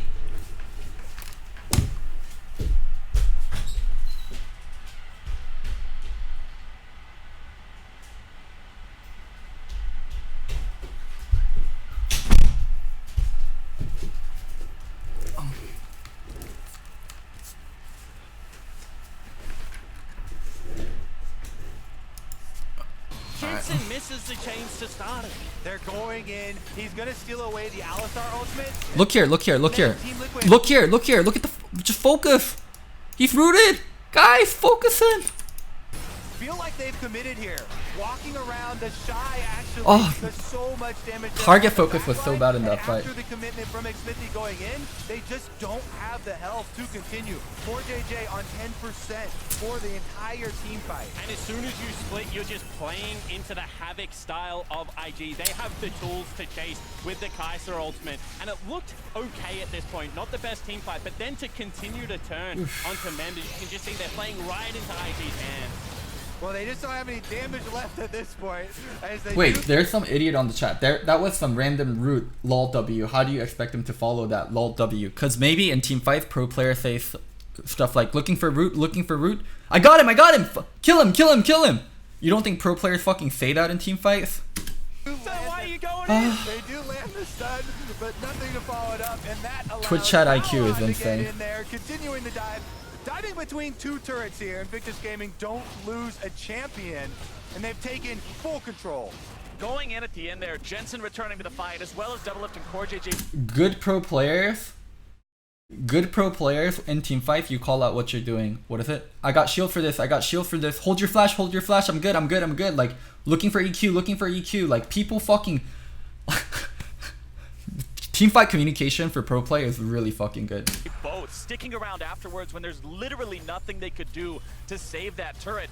It felt like Team Liquid wasn't really sure what they should be doing at that point. Communication wasn't all there. They definitely have themselves in a really bad spot now, and they're going to have to work really hard to defend this. Down 4,000. Why are you opting into team fights? Level 16 Rides versus level 14 Nico. Maybe Rides stays top lane and pushes this? IG! Split! What the fuck are you doing? Your split pusher is so much stronger than their split pusher. Oh, there he goes. Wait! Wrong lane, dude. Go top. Go top. Please, fucking walk top. What the fuck are you doing? Can't defend both points at the same time, so IG slowly starting to pull walk top, dude. They're doing a good job of it, leaving Jackie there in the bottom. Oh, there you go. No, he's on the race. Fucking walk top. The Shy could no, what the fuck? Look at the wave. What are you doing? To almost anyone at this point. So what are you doing? Wait, what are you doing? As long as they're not super far away, and even if they are, he's got the TP to make his way in there through that avenue too. Baron is live. You can see some wards from Team Liquid around that top part of the jungle, but it's still a pretty big ask to go into that fog of war. What are they doing? Invictus Gaming. I think Invictus Gaming have plenty of time to reset here after all the gold that they have earned. Taking that tower, now they can get their recalls. They literally just stacked a wave, and Jensen's like, what are these idiots doing? They stacked 3 waves. I'm gonna fucking go and pick it up. Off to buy more control wards and then head out to the Baron, still with half of the duration left on this downed inhibitor through mid lane. I'm fucking amazed. See that they feel like they have the superior split pusher, so they can send the Shy bottom lane with teleport if they want to play this one slowly. They can just group around Baron because they've already shown they can win the team fight. Really, Team Liquid playing multiple facets of this game now on the back foot, and I want to see whether once again it's just a fight. 4 people Baron, 1 person bot lane. Shy, stop fucking grouping. Why are you fucking grouping? Onto the IG jungler, taking him down to about 25%. Impact gets disengaged on. Jensen goes into a very early hourglass as Doublelift pops on the hunt, but won't find much from it. IG easily disengaged there. Yep, Ning's able to get a recall off, heals in base, and it's the 5v4, but without the Sivir ultimate speed, the threat really... Dude, they are scared of Liquid Engage. It's not that hard to understand. I see. I wish they had some disengaging tools like, you know, All-Star Knockback or a Syndra Stun. Or maybe even the Lee Sin kick. They just had to be so afraid of the engage. Isn't there? The guaranteed engage only gonna come from Xmithy. Team Liquid venturing out into their own jungle, but IG has set up shop. Rookie with these stuns just does it all the time, again and again in the fights. Valon starting things off, going into these. You can clearly see TL is the one trying to engage here, right? While IG, it's not IG that's actually trying to engage. You can clearly see. Look at TL trying to engage. Like, TL's the one on the fucking defense, you fucking idiot. Stop saying TL has engaged. IG can't split push. You don't fucking understand League of Legends. Don't fucking come back when you're a chess grandmaster, fucking idiot. IG support is down. Here. It's a 1-for-0 for Team Liquid. But is IG going to look to take this any further? They still have full health on the remaining 4 members, and they're going into the Baron pit. We've seen this before. Rise ultimate from IG into the Baron pit. They're trying to burn it Xmithy down. flow. Xmithy's in some Oh. trouble. He gets himself away from Ning. Wants to take the blast cone over the wall to stay alive. Keep the possibility of the Oh, spectator this flank angle's way too good, and he has the fucking All-Star ult. attack. If Ning goes down, it could be very good here for Team Oh, Liquid. the All-Star If ult. they're able to find that shutdown. Jensen now looking to 1v2 So against the fucking Shy bullshit. Jackie Love. All-Star- Rookie keeping himself alive off to the side. Xmithy escapes. Everybody on Team Liquid still alive, and Baron is stopped. 5 members still alive for Team Liquid. They actually surgically remove the jungler here, and that should put a stop. Like, this is a fucking Wit and Nico with no mercs. Like, if Raj looks at her the wrong way, if a strong gust of wind blows towards Nico, the Nico falls apart, and they're not willing to split push. To the threat. Xmithy, though, sticking around. But we're not done yet. Jackie Love and the Shy continuing forward, removing supports. The Shy over the wall with the flash, and Jensen is destroyed. The Shy is on a rampage. And once again, the aggression of IG catch TL unawares. Now with the mid laner not available, one of the most fed members of the TL lineup, they can just go back towards this Baron. As soon as that jungler comes alive here in about 4 seconds, IG Wow, is in a IG hasn't really split good pushed spot. for the There last is 5 no minutes. teleport on Jensen when he revives as well. So Invictus Gaming know it. Ning heading straight back out there. They haven't Xmithy split pushed could be at the all one for the man to last try to 5 change minutes. things here for Team Liquid. But now that he's caught out, Jackie Love and Balon will continue looking for the chase. The Shy's also here. Xmithy gets himself away. He's alive, but damn is he injured. And red buff stolen away by Jackie Love as Invictus Gaming gets themselves out of Team Liquid territory. They don't want to risk anything here. Nice stun from Rookie. Now he finds himself separated from the rest of the team. Impact coming around from the side there. Team Liquid wards disabled in the Baron pit. Xmithy, Core JJ, and Double Lift all coming from behind, seeing if maybe this is stoppable. It does not look like it. Xmithy over the wall into the pit, but Baron is secured by Jackie Love. As Team Jackie Liquid now Love. have to disengage. They've already lost Xmithy, and it's 4v5 against a Baroned up IG. And IG will be able to secure it. Xmithy gets into the pit. He turns it into what was a 50-50, but not able to outsmite Ning. It looked risky there for IG with how many tools they had to actually allow the jungler to approach and then enter the pit and die after the Baron goes down. A little bit close for comfort here, Kobe. Invictus Gaming showed no fear. Let's Was take this a another look at it 50-50? here. And a little bit of slow-mo. 15K, Xmithy gets in. Oh wait, Ning smited early. Do you guys see this? Ning smited early. Ning smited and Baron's still at 500. What the fuck are you doing? Wait. Ning smited early and Baron's at 500. What? And does go for the smite. I know, Ning smite. Xmithy never got to smite. They bursted it with Ning and Rookie. And Jackie Love is the one who actually got the last hit onto Baron. That was in Smite territory. There's no suppression. There's 500 health on the Baron. That was one. You can smite during knockup, idiots. The only thing that prevents it is suppression. Suppression is the only thing that will prevent smite. 100% stealable, but not able to do so. Talking about hypothetical here, not going to help the Liquid lineup. They need to be able to win a team fight, and they're going to have to do so from significantly far behind. They find themselves 6,000 gold in the hole now as IG... I literally said suppression's the only thing that prevents smite, and then everyone's like, but what about a stun? Do you understand English? Suppression is the only thing that prevents smite. But what about a stun, Loco? Marches up the top lane. Mid lane inhibitor has respawned, but still exposed. Means IG can also force a fight on that if need be. Balon over the wall looking for an opportunity to go in if he finds Zero it. U6222. Thank you so much for the subscription. As they push up into this remaining tier 3 turret, seeing if maybe there's a push to be made with these Baron up cannon minions. Team Liquid holds the line for now. And I'm so surprised that Ah! You have Baron! Please fucking split! Oh my god! What the fuck? Even NA teams know how to split with Baron. IG are consistently grouping as 5. It seems like they do have a way to play this side lane, but they're disregarding Oh, right. which is currently pushing Yes. into them. They don't care about the mid lane Thank you. inhibitor. Well- The Shy only just showing now. Yeah, the Shy going to that open lane. They're still right at the gates here on the top side. Thank you. Team Liquid have the Silver ultimate, could pop that go button. They would then need Xmithy to charge right in. Team Liquid are losing this turret pretty rapidly, down to 1/3 HP. The Shy allowing the minions to just Split. chunk away at this inhibitor piece by piece. There you go. Invictus Gaming still staying There you very go. far pushed up. They want to be as forward as possible, clear these minion waves out instantly, give theirs as much time as Keep possible. split pushing. Provide them firing time Just onto the keep inhibitor on itself. splitting. Team Wait! What the as much time as possible to provide them firing time onto the inhibitor itself. Team Liquid goes in, now's the time. It's Xmithy over the wall, onto the back line. Gonna be providing some opportunity there for the rest of the team. Xmithy now having to get himself away. Back up. They don't have engaged. They don't have engaged. Back up. Back up. No more engaged now. Your health bars are spent, Okay. and IG are still looking Go, pretty go, go, strong. go. Yep, that's definitely going to be at least mid lane inhibitor. Everyone from Team Liquid going back to heal in the fountain, but Invictus Gaming with the Baron buff should get it. And it looked like such a Back close top, start back to the top, fight, but the rookie back just top. says no. The scatter of the week, stopping any Jarvan no form of ult. They don't have engagement. Now engage. without Smithy's ultimate, it Use the becomes fucking so Baron. much harder Jarvan no to ult. They don't have contest this turret. engage. They don't have IG engages. continuing this push. If you They've fight got here, 30 you're an second push idiot. on Baron. Team Liquid Jarvan without the their big ult. engage mechanisms gonna have Jarvan a very the difficult ult. time defending, and then here we go. Pop Blossom takes Ning down. It's IG on the run. A double kill over the impact. Balon's also gonna fall as expended. Oh, Shiba. The Shy's gonna be caught. There's your stun you're looking for.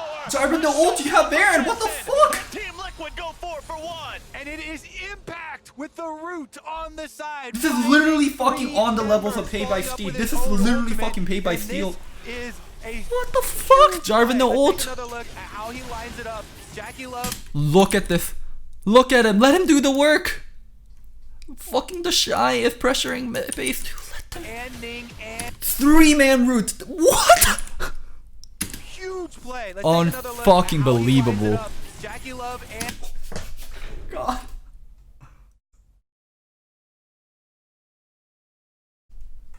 Ning and Unfucking Rookie. believable. Impact hitting it, Core JJ flashing to follow up. They instantly pop Ning, and this is all wow. Critically, the Shy was pushing mid lane, so the rise damage wasn't there for the initial fight. Jensen then follows it up, does land that chain, and Team Liquid have bought themselves some life. And Kobe, you were mentioning maybe the reason they're not splitting is because What the fuck are they thinking? Finally felt safe to leave. How the fuck you have Baron? You literally fucking have Baron. They fucking use Jarvan EQR. Like, Sliver doesn't have ult, but they're like, you know what? Maybe, just maybe, we should play aggressive. Ah! Because that wasn't available, but it is Impact, the top laner of Liquid that was so doubted coming into this tournament, once again coming up clutch for his team. That was godly from Impact, and they had really good vision, so they couldn't ward over the wall. But they can like maintain distance. All you have to do is maintain fucking distance and just let it take turret. Pack now having that Ginsu's Rage Blade, Wits in, Blade of the Ruined King, on-hit trifecta completed for these next fights. If he doesn't get blown up instantly by the Shy, he can put out quite a lot of damage with this machine gun Nico. But look across the board. 4-0-4 Kai'Sa from Jackie Love. 6 items fully completed. This is a very scary Kai'Sa. In saying that, I mean, the Sivir also Oh my looking pretty God. good against a squishy lineup, being able to pick up the 5 damage items for double lift, and now they're confident enough to stream down mid lane. We are getting to that late game stage right here. 35 minutes into the Oh my god, for people that are saying I'm salty, why aren't you giving credit to Team Liquid? Dude, if I'm in a race against you, and you fucking fall, and you fucking like, you fall to the ground and you trip and I win the race, like, at the end of the race, people aren't like, great race, Loco, great race, that was amazingly done, you beat him. It's like, holy shit, the other guy tripped and fell and broke his nose. Holy fuck, that was such a free win. the game. Double Lift only has to upgrade his Quicksilver Sash, and he too will be at a full build. So much stalling has gone on, and at this point, is out Team Liquid with the Elemental Drakes that are also giving them a boost. Let's see if Invictus Gaming can take advantage of the mid inhibitor pressure being down though. And once again, aggressive posturing, but Ning is in base. If any CC tags Baolan there, you feel like TL can Oh run my over God. that team fight. IG are playing so aggressive without 5 members. You want to talk about aggressive though? Here goes Team Liquid. Bell on the target at the start, but the Alistar's not really the guy you can engage on and try to burst down. He will be taking about half HP. Has to expend the ultimate as well. Means he will be vulnerable here in the next fight. Rookie looking for maybe a counter engage there. Finds himself the stun. Jensen not going to get the stun back onto Jackie Love. Fight's still going to be... This is not great for TL. team split between 2 walls. This is really bad when you're between this wall. If IG can isolate onto one side or the other, it's really good for them. TL needs to regroup. They need to back off and regroup. We continuing for now. Impact throwing the clone forward. Smithy comes out looking to find the flash into the backup, and Team Liquid has made their way onto the shy. They found the Wow. throwing the clone. Up the stun. Oh, also IG also split across 2 walls. Never mind. TL. Okay, so here TL regroup first, and then IG split across 2 walls. Jensen not going to get the stun back onto Jackie Love. Fight's still going to be continuing for now. Impact throwing the clone forward. Why are teams splitting up so much? Comes out looking to find the flash into the backup, and Team Liquid has made their way onto the shy. They found the kill. Bellon is number 2, and TL strike fast. They've got control over mid lane. TL needed to regroup. I didn't think they would just regroup front of IG. Dude, They did what they the needed to minions do. Trying to protect here. Impact, Core JJ, and Double F are all trying to protect the red minions so that they can take the tower and actually push inside the base. That's the name of the game. As long as you keep at least 1 minion alive, the backdoor protection is not going to kick in. Double F with the Sivir is able to put so much damage onto these structures. Top lane, the tier 3 will finally fall on the side of Team Liquid. The minions make sure of that, but Liquid will take down an inhib of their own from Invictus Gaming. And they still have time for Baron. 25 seconds left on the shy. He does have teleport, so Ning may try and delay them. Will Invictus Gaming actually go for this? The timing's actually... What is it? NA teams have mastered being able to bring down international teams to their level and beat them with experience. going to sync up. It's a great strategy. With teleport. This is where games are made and broken, gentlemen. This Baron could determine so much of what's about to happen. Team Liquid already starting things up and going for it. You can see pings from TL onto their own base, recognizing the status of the minion wave there in the top lane. Baron taken very low, taken down. Don't fight here. Channeling the teleport. They don't want to allow Team Liquid to walk away from this one. Balon's not made his way into the fight just yet. Ning's gonna find himself a kick, but it's not gonna do too much just yet. Double is not kicked over the wall, which means now Ning's gonna be beaten down. Proc is the Guardian Angel. This angle is so bad. They're gonna kill Ning here, and long as Braum... Oh, Braum doesn't have ult. This actually might be okay, but if Braum can get his shield up here and just allow them to delete these two members, it's really good. Oh, fucking All-Star ult. Jensen's still level 3 All-Star ult. He's unkillable. Level 3 All-Star ult is like 70%, 80% damage reduction. Impact taken very low, giving himself a life. Xmith the other wall with the knock-up. Double is still able to find some damage, but the Shy strikes back. Jackie, Shy, and Rookie, all still alive, all still running and gunning, and Team Liquid will disengage. They walk away with the Baron, but IG chase Team Liquid away. It looked like Double If had them all lined up, but multiple stuns from Rookie make that team fight even. And the Shy and Jackie Love on the top side are able to fend them off. What a flank. Let's take another look at it. Ning gets behind them, finds the kick on the Double If, but there's nobody there to follow it up. So initially, it's the Guardian Angel that he pays to force this engage. And Team Liquid stick around. Just look at fucking Jensen here. Look at this motherfucker. He's unkillable. Fucking 80% damage reduction. Oh my god. So fucking disgusting. His ult ended. He didn't realize the ult ended. So when he took a few damage, he almost died straight up. If that stun doesn't register, they just get chased through. Critically in this fight as well, Jackie Love dropped down to about 100 HP. Never No, don't worry. Leave chat as is. I like the back and forth of the flame. His Guardian Angel, that is still up for the next team fight. What a game we're watching though. Take a deep breath, everyone, because this is just game number 1. Right now, Team Liquid returning to the mid lane. They're the ones with Baron buff now. Big stun could come through. Keep your eyes on the Syndra from Rookie. Also keep your eyes on the Elder Drake. Remember, Team Liquid has Baron. They control the map. They're stronger. Along with the fact that those 4 elemental drakes you mentioned earlier. Holy shit, I should have not said anything. The soft. And they're just starting to look like they're winning out on these team fights. Smithy's build, Balan, is starting to really outscale anything that Ning's going to be able to bring. He's got himself that Knight's Vow for Double Lift to be able to stay alive. Take a look at the mini-map here. They have Impact pushing. Only time IG ever split pushes is to fucking play against TL split push. On the top side, while they're setting up around the Elder Dragon with their control ward, they're starting to burn it down, and they should get this objective. Remember, Elder Dragon's not like a Baron. This is one big loot pinata with wings. He goes down really rapidly. He'll be taken pretty low. Team Liquid securing this one. IG no contest, and TL have double uber buff. You think NA Ram is your ally, but you were merely adopted by NA Ram. I was born in it, molded by it. I didn't see the 1-3-1 until I was already a man. And by then, it was nothing more to me than blinding. Thank you so much for the donation, TL Bane. I think that's exactly fucking what happened.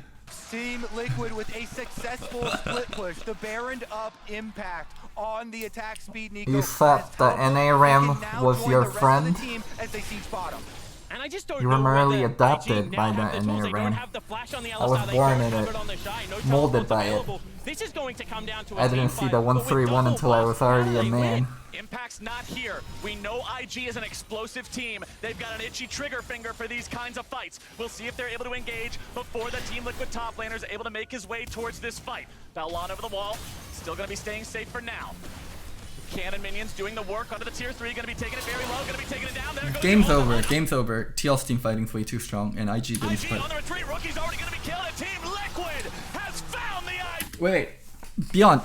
What is it? You can enable emotes. You can enable emotes. Like, let people spam stuff if they want. I'm fine with it. G mid laner, Jensen's on a killing spree, and TL's got blood in their eyes. If they can end the game right here, what a start that would be. Balon's the Awkward next Raccoon. target. Vicky, Jensen thank you so much for the Twitch Prime. Oh, you made the chat emote only for a minute. Oh, okay. Aw, thank you so much, Vicky. Nexus turret is gone. The Invictus Gaming jungler is gone. Double Lift is dominating. Double Lift's got a double kill. And Team Okay. Liquid strike first. Turn it. Thank you so much for the Twitch Prime sub. And look at that. The Team Liquid fans in the crowd in time. They're like, it's a best of one, right? Let's go shake hands. Let's go shake hands. That way to go shake hands. And they're like, no, it's not a best of one. It's a best of 5. Back. The upstarts from North America will strike first. And I just cannot believe that we're talking about a team that came into this tournament with a top laner that couldn't go against the likes of the Shy, with a roster that just was so, so many question marks, and to come out in game number 1, resist the storm that is IG's early game, and then out team fight the world champions, that's impressive. It has been said so many times that you cannot conform to the styles of the other teams at the tournament. And it was shocking to hear. Wait, Kobe, that's exactly what IG did. IG conformed to TL's style, and they just played team fighting. IG didn't stick to their own style. Team Liquid repeat that at this tournament, but in the nick of time, they do it. They draft it once again, and they're able to find success. I need the analyst. I need someone famed to fucking tell me in the fucking post game that IG fucking needed to split push. I need one sane person on the analyst desk to please fucking say they need to split push. Please, someone, please say they need to split push. Papa, Deficio, Frost, I believe in all 3 of you. Please just fucking say the words.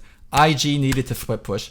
Please fucking say the words. TL has Please. They took their first game here against IG. Say the fucking word. The only one to call a victory for TL in your predictions, but it went late here for both of these squads. Multiple Barons going down, and ultimately the double buffs, Elder plus Baron for TL, is what they needed to close it. And we've all been through a lot of... Shut the fuck up, emotional lesbian. Dude, you shut the fuck up. Frost hasn't even gotten to speak yet. rodeos, and this one was a super impactful one. There was so much going on, but the game-ending fight right here, everyone around the world clenching.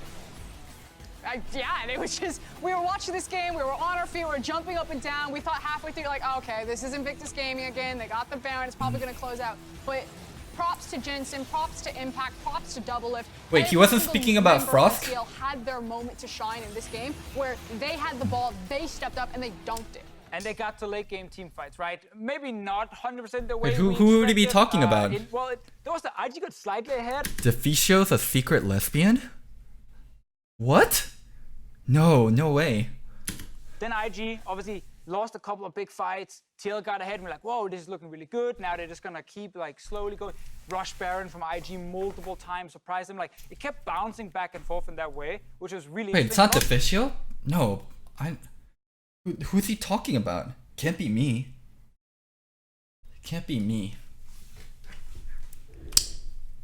So when you look at the drafts, right, you know TL with Severe, with the Jarvan pick as well, they won a late game team fight, but they still had that Nico, which was this split pusher until he got solo kill. Yeah, well, hold up. Let's roll back here for a second and let's really dive into this draft because we spent a lot of time focusing on what a good or successful draft for TL might look like here at the top of the show. And you mentioned that Sivir. You kind of threw that name out nonchalantly. Hadn't seen it just yet. So I want to understand how we got to where we were first before we take a look at the in-game. I mean, it has all of the elements that you want, which is this idea that it's going to be a team fighting draft because you do have. It is not a team fighting draft, please! They have a Rise. Why is it a team fighting draft? What the fuck is a Rise? What is a Rise? Of like the Jarvan, you put them in the Cataclysm and you're just rolling Sivir on top of them. I do like some of the Oh, you're talking about the other draft, okay. or flourishes on top where you have the Nico, who didn't go the AP team fight Nico, but went for the split push Nico. Now, that said, I think it is ingenious that IG, if they knew that that was going to be a Sivir, banned the Lucian and then had the Alistar ready to counter it. Unfortunately for IG, and good news for TL fans, that didn't mean anything in the long run. Balan had an awful Alistar. Fucking talk about IG not split pushing. Fights took over. And if we're going to grade it based on kind of the 3 drafts we saw in the countdown segment to now, this to me is a B+, because I like that they empowered Jensen with the pick champions, not LeBlanc, but Silas does a pretty good impersonation there. Please, we wanted fucking talking about IG not split. They had playmakers there, so that part I'm like, okay, that makes sense, and it does fall back into the late game team fighting style. But the second, are you not happy for NA? I'm extremely happy for NA, but I'm like I had an Asian upbringing, so it's more like why you only win semis? Why you don't win finals? You win MSI, not good enough. Go win worlds. My friend's son, SKT, they won worlds 3 times, and they won worlds 0 times. Fucking disappoint. That's how I feel. round, I think, fell apart a little bit. I'm the Asian father. A lot with the Ali versus Sivir. Yeah, and that's kind of thing we wanted to highlight with the draft. We're not showing order. Silas, Jarvan, and Braum in your first phase. Very, very good if you are Team Liquid. And I think Smithy also had a good Jarvan game. It's really been his best champion by far. You know, there's actually not even a second in right now. Oh, no. It's just the Jarvan sitting there. But he managed to get it, and he did a lot of work on it. Obviously, second phase, I think the AD Nico was extremely risky against Ryze. Then also late game, in side lane, you just get, killed in split push. But sometimes in these games, the first game of a series, the AD Nico is the one who ends up having insane teamfight impact, but not because of, the damage, but the CC you're providing. Right, we saw that CC coming in the top lane, a 3-man route into the full ultimate for impact. Absolutely massive. The damage wasn't necessarily there, but it is where the CC came from. But I want to roll back through the early game because it was a little bit back and forth. Stop talking about the early game! This was all about the mid and late game. He's looking for the insect, he comes in, he doesn't expect to be rooted up, and it completely turns this lopsided where then TL start punching back. And this is the thing about Invictus Gaming. They are anti-feed impact. They are a choose your own adventure book, and they just constantly make you make those choices repeatedly and consecutively. You have to make the right choice. Choose your own adventure book. Choose your adventure. Split push with a strong split pusher. Team fight versus a team fight team. I wonder what happens if I team fight versus a team fight team instead of using my strong split pusher. Go to the next page. You have lost the team fight and lost the game. Oh no, how did this happen?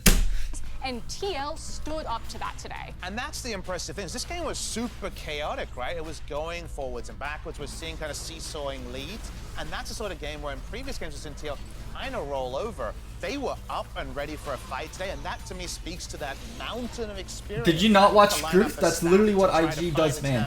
Did you not watch group? IG played to her side lane so fucking well. What did you watch, dude? What did you watch? Very surprised they played exactly. I watched a split push team go 9-1 by actually fucking split pushing. What did you watch, dude? Remove their, let's go random 4v5. Ning is killing a wolf camp, Baolan engages anyway. These kind of things that they kept doing, where there was a lot of openings given over that TL took advantage of. I actually thought playoffs, IG, just like in LPL and the Worlds, would remove that part of their game. You have to understand, Invictus Gaming had the greatest performance of their life at that World Championship. So if you think that that is Invictus Gaming all the time, it is not. Then it's 3-0 LPL final. They have cleaned up their final. I will give you that, but not to the same level of what we saw at Worlds. This, to me, this is exactly what I expected from Invictus Gaming. It's always You fucker! Frost, you predicted Invictus 3-0. What? You expected exactly this? You predicted Invictus 3-0. Don't tell me you expected this. What? What? You predicted Invictus 3-0. Oh, okay. Natsu. IG should have played Duke this series if they were going to play for Teamfight and draft Chance like Nar. Thank you so much for the sub.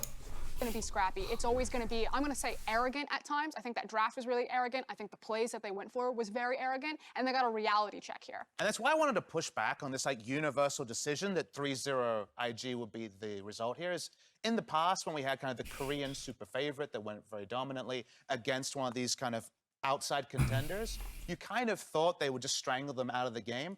IG give you chances. Why I said they'll always give you one. They gave them about 3 in this game. So IG didn't play their best game. TL was up for it. Wait, Papa Smithy is saying IG didn't play their best game? He must be a fucking NA hater.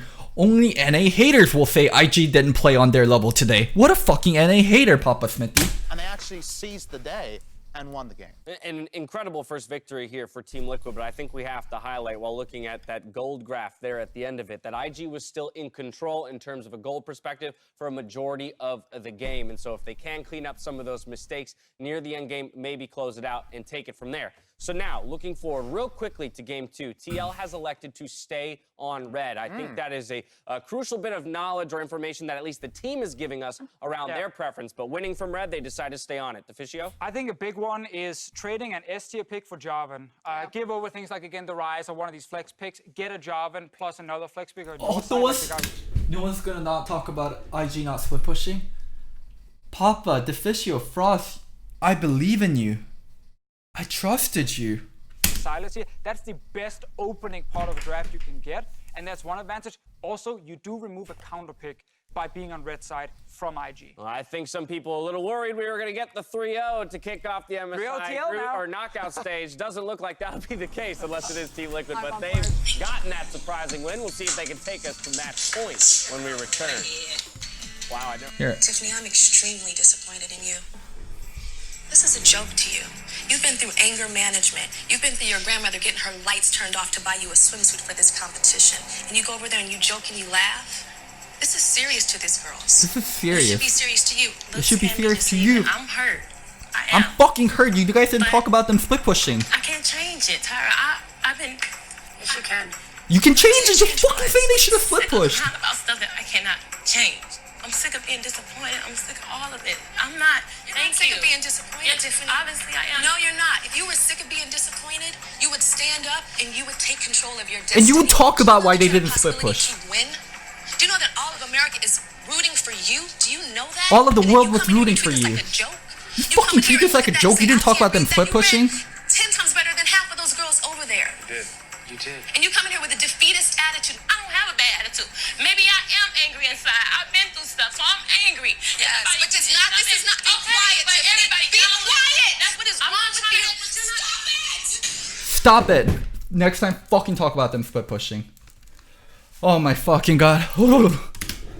And guess what the score is right now? I think very few people Oh, TL got red side again. say 1-0 in the favor of Team Liquid in this best of 5. Rise is not the problem. Pick Rise again, and this time fucking use it to split push, please. Get right into Champion Select because Invictus Gaming have been handed the Rise once again. It was such a potent tool. Dash Deficio, Papa Smithy, Frost. Long ago, Loco highly respected all of these analysts to showcase the true way to play League, but when Loco needed them most, they vanished. That is true. In that last game, despite their loss. The most important thing for anybody to notice right now at the very beginning is Invictus. Rek'Sai, they actually took away Rek'Sai. He plays Jinzhao or Camille. Jinzhao or Camille. Has changed. The Jarvan banned away from Xmithy. They don't want him on that again. They're like, guys, the Braum was the problem. The Braum was the problem. Not us not split pushing. The Braum was the problem. Smithy went full tank Jarvan and just threw himself at people whenever we needed an initiation, coupled with the Sivir ultimate. It was impactful. But more importantly, he was able to use it to just go straight at Rookie in the early game, setting up so much of that advantage. And if you are going to run a proper 5-on-5 team fight composition, you need a hard engage. Rek'Sai is a replacement for the early game, not for the late game. Now, taking a look at what we're seeing, though, despite the fact that the Jarvan got banned away, we are seeing plenty of repeat picks here. You are going to see the... All-Star instead of Tom Kench or anything else. It's kind of interesting. As we talked about, like Alistar into Braum can be really dangerous. I'm surprised like TL took Alistar early. Silas again for the side of Team Liquid. Supports are the same as last game, but this time they're switched around, and IG will also have Jackie Love on the Kai'Sa once again. Had to ban LeBlanc because of the rights thing that I mentioned earlier. Jackie Love can't go with the aggressive solo laners, gets kind of left on an island, so this is something I expect us to see throughout this best of 5, but the change of the supports is what is important, because I felt like Doublelift and Core JJ played the bottom lane beautifully. Any opportunity for aggression out of the Alistar was very easily mitigated from that Braum. What did they ban? Into Kai'Sa, Varus, but not Lucian. You can ban Varus, and Lucian ban means even less sense because you have Braum on your team this time. Just ban Varus. I want to see if Core Why ban the Sivir? bring some aggression to the lane. And I do think that this is actually a good change of supports there for Team Liquid, considering we're just going over, they will need that hard engage force later in the game. Core JJ has shown here in the LCS in North America that he can get the flanks. He can track the vision. Varus is such gonna be on Alistar for the team. If they don't ban Varus, the Sivir ban only makes sense if they ban Varus on top of it. Do that against Invictus Gaming though, that is a tall task. And as we're looking at the Varus is the biggest problem for them. We're see Liquid paying continued respect to rookies LeBlanc, as well as banning the Olaf away from Ning. They don't want him controlling the jungle early on that pick. Invictus Gaming, the second ban against a champion that they had to play against in game 1. Oh my god, they're just gonna give them Varus. Also keeping Doublelift off of Lucian. Yeah, Wait, Double just picked Varus. To me because TL dropping Doublelift's priority in the draft just is even further credit to the They're veterans fucking in the trolling. bottom lane. Can play really any AD carry and has to do so. Holy fuck, he picked Vayne. I was gonna say, even back to when he was a youngin playing Vayne, he just whipped it back out. Holy Doublelift shit. throws down the gauntlet, bringing back the Vayne. Wait, this here has to be the with game they lose. Alistar combination. But if they're just going to run into you and 5v5 team fight and continually throw that gauntlet, what else would you like? This Wow. is a nerf Vayne. This is Ginsu's plus the Bork Vayne. 2-item spike, so strong. Yeah, you do want something that will be able to survive in skirmishes where you don't have set battle lines. Holy fuck. Right. So why Vayne into Kai'Sa can be really fucking bad is Vayne has no wave control tools. Like as a Vayne, you're just fucking sitting there, you're autoing minions, you're like, Where Kai'Sa uses Q and Kai'Sa can wave control so much better than Vayne, so Vayne into Kai'Sa, especially when your support matchup is even or behind, can be fucking nightmare mode. We're going to see the Lee Sin picked up again once more for Invictus Gaming. IG are hovering this Nico. I don't know if it's just to BM Team Liquid and get in their heads or if they're actually going to take it away. And they will. IG taking both the support and top lane that Team Liquid played last game. And what is the adaptation here for Impact? Does he take the Silas, or is it something like a Gangplank, something like the Vladimir? His champion pool has grown over MSI and leaving him counterpick yet again to try and get something done. And there's not a lot of great matchups into Rise or Nico. Those two have such huge threats for the top side, so they're going to sit him on the Silas. Oh my god, TL took Ori? Holy fucking shit. Oh my fuck, you got his SKT gonna win with Azir tomorrow. Deficit, and you try and become more useful to your team later. Now the interesting thing here is because we're seeing the Silas and Rise again, you would think, oh, it's the same matchup, but the Silas for TL will... So Ori into Rise is fine in lane, and it's fine in team fights, but the problem arises when Rise pushes out and Rise roams first. Ori can never match the speed of Rise's roams. So all your side lane plays, your mid lane is so fucking far behind. Will be in the hands of Impact this time around, as opposed to Jensen. And if you look at Invictus Gaming, No, Ori doesn't have wave control on the Rise. The shy on Nico. And the big Whenever key Rise to wants to best push of with fives double is E, Ori always can't match. adaptation. Invictus Gaming have had so many improvements Topa here. style, They yes. banned Holy away shit, what is this multiple LS champions stream? Team Liquid used last time around so successfully, and they've Watch been throughout able to this get game, and themselves let's see a who has very more good control, matchup Ori or here for Rise. the Shy. However, this looks very much like a 1-3-1 comp, and we just saw IG Ori's even better the lead for Rise in a continue team fight. to run into TL. Look for the team fights. We said that this meta has turned into picking the solo laners that can team fight better. No one's really succeeded in winning a map wide 1-3-1. We'll see whether IG has the discipline to do so in this game. That's one of the advantages for Team Liquid, also grabbing themselves the Vayne. This is one of the 80 carries that can actually try to 1v1 solo laners in a split push scenario. The ability to constantly proc the invis with the final hour, as well as once you have that Bork Rage Blade, every other auto being a Silver Bolt. The champion is incredibly scary in those situations. But for Team Liquid, what a mental buff that must be to win the first game, be coming into game 2 with that lead. They know now Invictus Gaming are mortal. You can pierce that armor. Confidence is huge. Everyone will remember that last game, very up and down though. Swinging team fight to team fight. Invictus very rookie rebuying up items. and down though. Swinging team fight to team fight. Invictus Gaming pulling ahead, getting 2 Barons. Ooh, switching to and corrupting. then Team Liquid coming back out of a snare from Impact in a 1-team fight inside their own base. Everything needs to be wiped clean though. Game number 2 starting fresh. And just because I mentioned it last game, I want to make sure I mention it here again. The Shy, also you can tell by the Keystones and the starting item, press the attack along with the Dorian's Blade, is going to be going for that split push style. We are not going to see a team fighting style AP Nico. Other than that, everything is pretty much par for the course here. Yeah, maybe Spellbook is something that you can talk about on the Orianna, not looking for a heavy bully lane, instead prizing the fact that you can swap to clans, especially for level 6, versus this Ryze Lee Sin matchup.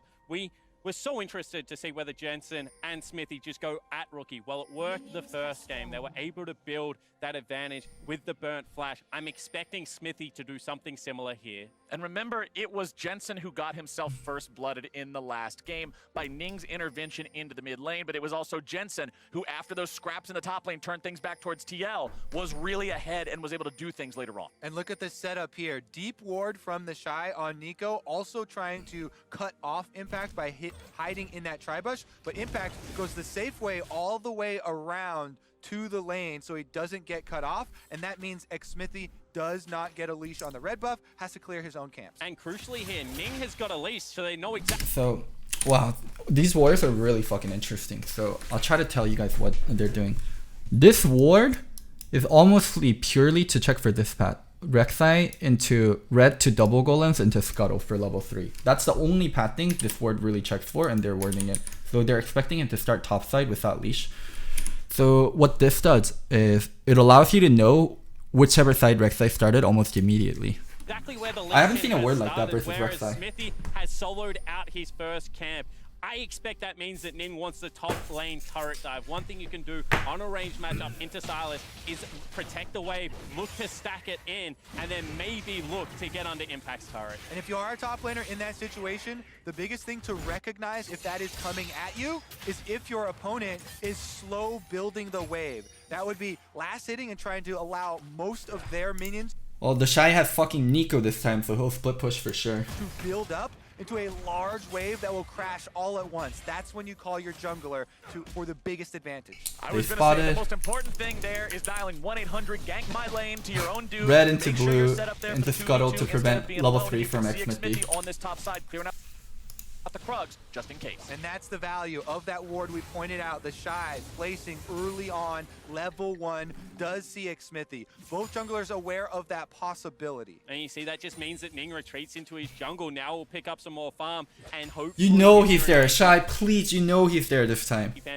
You saw him topside. With the tunnel available, with the flash, he just might go for it. No way. Going in there, the Shy gets Okay, himself away from the CC and actually turns this gank right around. Ning showing up now means TL is in some trouble. Ning with a flash forward. Shy's also going to be flashing forward. It's Team Liquid both going down almost. One more auto attack would do it. And Yikes. double kill for the Shy. The Shy, deep Oh my god, if this fucker doesn't split push when he's 2-0, I'm gonna be fucking pissed. level 1, knows that Xsmithy is coming for it, dodges both skill shots from Team Liquid, lands the double snare, and is rewarded with a double kill at 3 minutes into the game. He is going to take over. Team Liquid's early game Silas stuns have not been good in either one of these games so far, and right there, it costs them so big. And the big thing here is don't throw the skill shot. Let Smithy burrow. Let him flash on top of the target. They're throwing it too early. It's not guaranteed at that point. And the turnaround gank, as a jungler, to be here second is so crucial. Extending the flash early, guaranteeing the slow, and cleaning up the kills. You can see Smithy almost buying Impact enough time there by knocking Ning up into the air, allowing Impact to walk away. But oh my god. I just know for a fact like Impact's gonna be able to just, if Impact is able to actually weather the storm, the fucking 2-0 Nico with boost and red buff, like Impact deserves a fucking statue from the TL facility. 2-0 Nico with a fucking red buff. Enough. They better start fucking building the statue right He's away. also got a red buff in this lane. Life is hell for Impact. Yeah, Life is not to mention the fact that absolute Spain fucking hell. already in at level 4 in the form of that Bam Scepter. And now you look towards how this spills over and impacts other lanes. With this pressure already secured top, where does Ning look to get busy? Well, the Shy's Oh. busy with the auto attacks here in the top side. Impact barely keeping himself alive there with the corrupting potion, but the Shy is so scary. All right, big minion wave building up as well. Impact's very scared that the enemy jungler is coming, but he cannot get away from this one and doesn't know that Ning is on the bottom side. Xmithy here has cleared out once again, now looking mid instead. Both junglers ready to pounce. Rookie's already here. Ning shows up. Mid instead. Both junglers ready to pounce. Where's the smite, dude? Where's the smite? Where's the smite? Where's the smite? Where's the smite? Rookie's already here. Ning shows up, but he lands the Sonic Wave only onto the minion. That means this is not going to work out for IG. Yep, and the bottom side. Bottom side is Core JJ starting things up. Jackie Love taking some damage there, but a return stun coming out, and Core JJ is now also in some trouble. Double F not able to find the stun onto Jackie. Means he Smite with no jungle item. LW. Smite the fucking minion, you idiots! Oh my fucking god! Smite the minion! Those of you guys that said he doesn't have jungle item, he can't smite Orianna, fucking point at yourself and fucking repeat after me. I have a...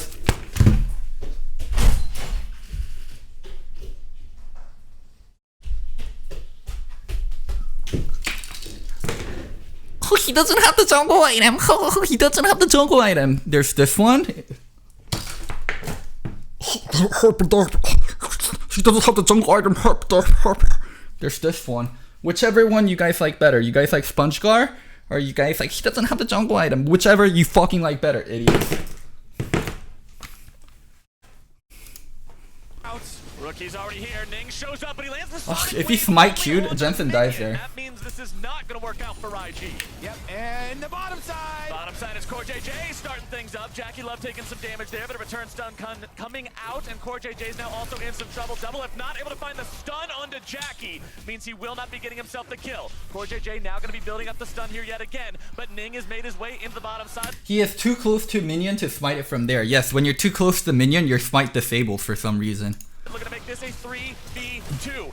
Ning trying to close in on Double F, will not be able to. Jackie Love going to be taken very low. Oh my god. Gets him with the ignite, and it's turned around for Team Liquid. Ning and Balon back themselves away. Jensen shows up behind Rookie. He's going to be rooted up and brought very low. Flashing out, but still stunned up. Oh, wow. TL actually played that so well. Wait, who else is that support? Oh, it's Jackie Love getting back to lane. TL played that 3v3 really fucking well. Will not be Core JJ. That means this is not going to work out for IG.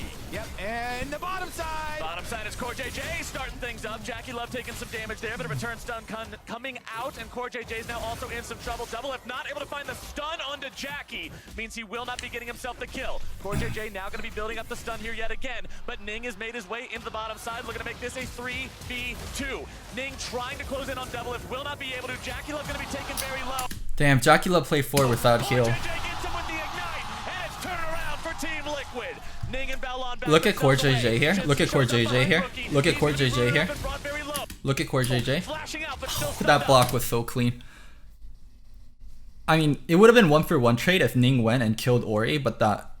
I'm not sure if that's good for Ning, but 100% sure Ning would have gone for it. The block from Core JJ there was so clean. Nice interception of the Overload will keep his mid laner alive. And the fireworks just continue in game number 2. Bottom side 3 teleports are now used. Loco is literally 6 hours late. Okay, some of us have real life jobs, okay? My shift at McDonald's just ended. And possibly looking for the dive. Jensen is alone. IG with 4 members down here will surely find this dive. Jensen can only hope to try to get one in return. Jensen walking away from the turret. There's no way out of this one, and he is cleaned up by Jackie Love. Kill gifted over to the Invictus Gaming 80 carry, and now on Summoner's Rift. There are 10 Summoner spells on cooldown. That was some ridiculous decision making though. Okay, holy fuck. How can I say this without the chat calling me a TL hater? Actually, there's no way. I could be like, Double F should be the next president of the United States, and he'll be like, fuck you, do you want Double F to retire? Like, chat's gonna call me a TL hater no matter what, so I'm just gonna fucking say what's on my mind. I think IG fucking troll by playing towards bot side. Like, it's a fucking Kai'Sa with teleport. Why the fuck aren't you playing to the Nico with 2 kills and red buff early? Jungler's paradise for this early in the I think it was game. fucking troll for IG to play bot side and not top side. Right now when the replay starts, this is where the mid lane gank goes, and they see the MQN MIN H Kwang, thank you so much for the subscription. He's heading down the river, trying to join. Double F almost getting the condemn there, a little bit more range, and might have been able to have it, but because he does not, it is a 3 versus 2 here. Ning trying to get through. Double F does flash, so he doesn't get caught so early. Core JJ. They were hard losing bot. If you think they were hard losing bot, maybe I wish Kai'Sa had a spell that allows her to, you know, like, I don't know, maybe go back to base and come back instantly with full HP and items. If they were hard losing bot, I just wish Kai'Sa had a way of doing that. Gonna get the ignite, gonna get the knockup and flash away. Then with Jensen and Rookie both teleport. Only if Kai'Sa had a way to fucking recover the lane with one spell. Out of it, flashing away is Jensen. And Core JJ is going to block that Q to make sure that Ning doesn't trade one more. And once again, the TL support just with multiple reads. I 100% think they should have played top side. While here was still available, using it to secure a... Reddit question, how is Ning playing towards bot when only reason he passed there is because of a failed mid game? Because after the failed mid game, he could have, reset or played towards top lane anyways. Kill. And then as you mentioned, playing the ultimate bodyguard. Sincere question, maybe they played to bot because top was winning already, so they get another lane winning. Okay. If these are actual sincere questions, I'll answer them sincerely instead of mocking. Okay. SpongeBob, I'm sorry. These are sincere questions. You'll have to come back later. So why you want to play towards your winning side more so than play towards like a losing side or try to get another lane winning is if you play to the losing side or the weaker side, there's a chance the enemy jungler matches and you don't get a lot of things out of it. And also it doesn't really accelerate the game and it can slow down that lane accelerating. If you play towards the side that's winning, you have a chance to accelerate the game even more so on that side. Like if they're able to dive Sylas and Sylas misses a lot of CS, if they're able to get turret plating, it gives you a strong point and TL constantly has to respawn to that point instead of you responding to it. End of the skirmish. If Jensen had a left with the team, that's nearly a 1-for-0 with so many summoner spells burned for Smithy on the Rex side to revisit the bottom lane. But we're watching Invictus Gaming play Invictus Gaming League like, of Legends. There was a point in the game where Nico had Vamp Scepter, Boost, Doran Sword, and a red buff, and Impact had like nothing. And if they kept playing towards top side, then Impact would have been in a really, really shitty situation, but they just let Impact catch up.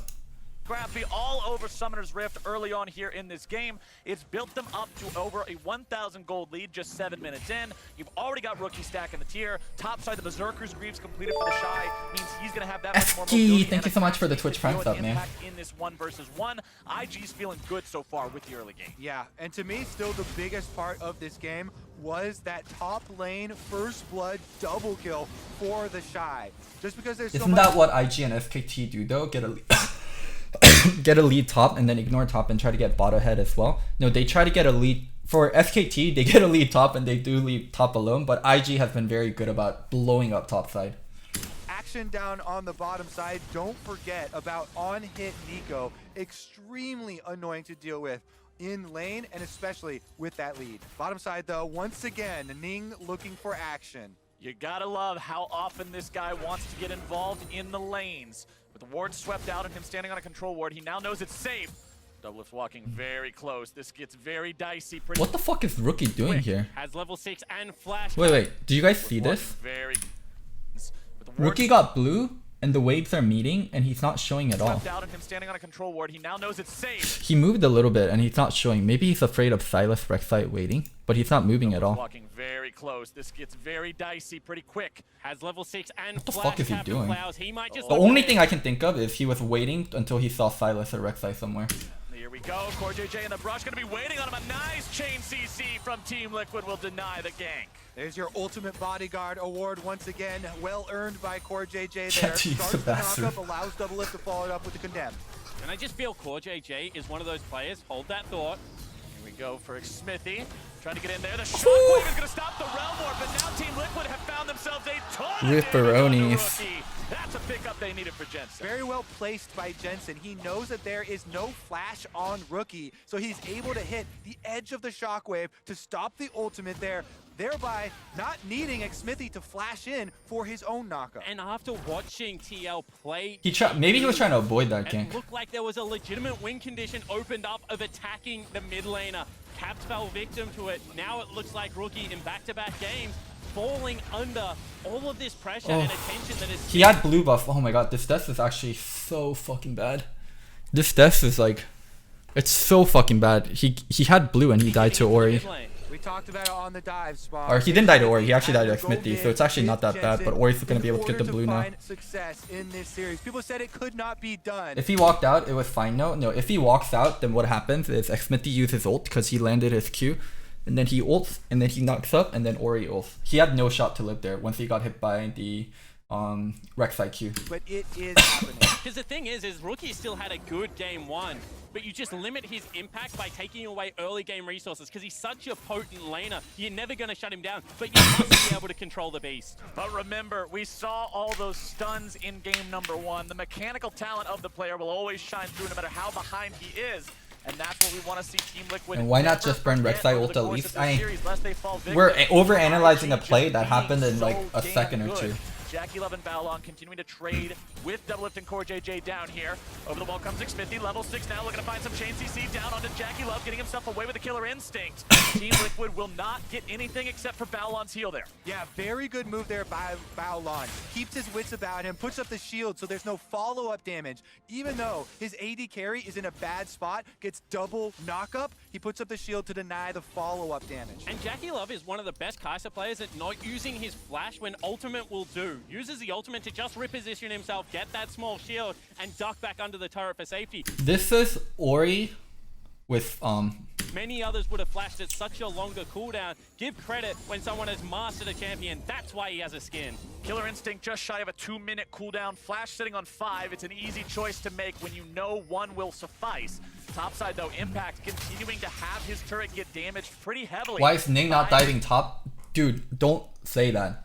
If I talk about why aren't they playing to top side, like I get fucking flamed. I can't even fucking analyze anymore. Why aren't they playing to top side when the Nico is 2-0? Shut the fuck up, Loco.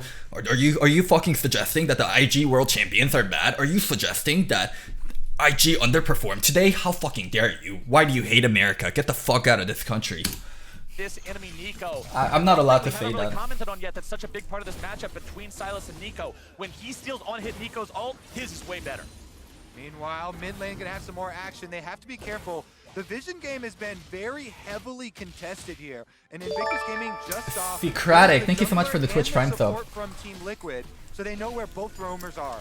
And this could turn into a 3v3 if either side is feeling confident enough to go for it. But considering they're both posturing like they've got something hidden behind their back, they both back off. With the way that this game has gone, I expect action, and Smithy's actually gone to the Wolf camp. That might cost them. Ning and Baolon both hovering on the top ledge. The gold lead keeps building for Invictus Gaming, though. Look at the fact that they're up to 1,500 ahead of their opponents now. It's going to be the bait. CoreJJ steps up. It's actually fucking amazing though how little IG has played towards topside. I think this game was a topside game the moment they got the double kill, and they just literally let topside be. Really too big going on just yet, but yeah, the Invictus Gaming squad keeps farming up well. They keep making sure they build these advantages passively through their economies. Top side, it's the Shy still perpetually in control. In the jungle, Ning continues to out-farm Smithy, and that's what Team Liquid has to always be aware of, is just how far behind they might be falling. Now, the river is the highway of Summoner's Rift. And this all season long, Ning lived top lane. Here's my biggest problem with this is IG's not playing to themselves. IG has one of the highest top jungle proximity in the entire world. They have one of the highest top jungle proximity in the entire world. And instead of playing like they normally do, they're playing so heavily towards bot lane. is where all of the effort is going into controlling the vision. Because if you can control that highway of the river, then you get to pull off ganks like this. Here comes Ning again. 3 versus 1 is not a kind of fight Jensen's walking away from, and Ning gets himself a kill. But I do like that Jensen doesn't burn the summoner spells. That was a great setup from IG. They came from multiple directions. He wasn't going to be able to get out top lane, though. Impact stealing away the from the Shy. The Shy The Nico's Impact. Back as Impact wins out on the trade for now.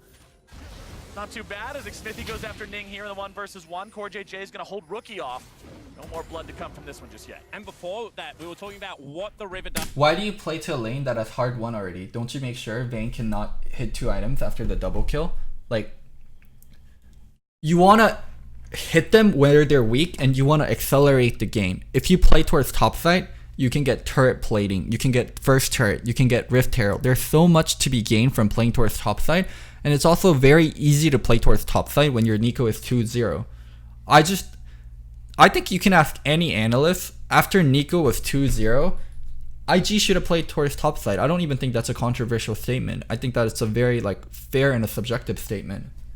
And how it allows you to go in. You can see how hotly contested it is. But this is what mid lane priority does. It allows you to generate vision on your side of the map. Have a look at how much control TL have bottom side of river right now. Here's my thing. I want to talk with chat. As much as chat flames me, I want to talk with chat and I want to make this interactive. It is fucking blowing my mind that IG did not play the top side after those 2 kills.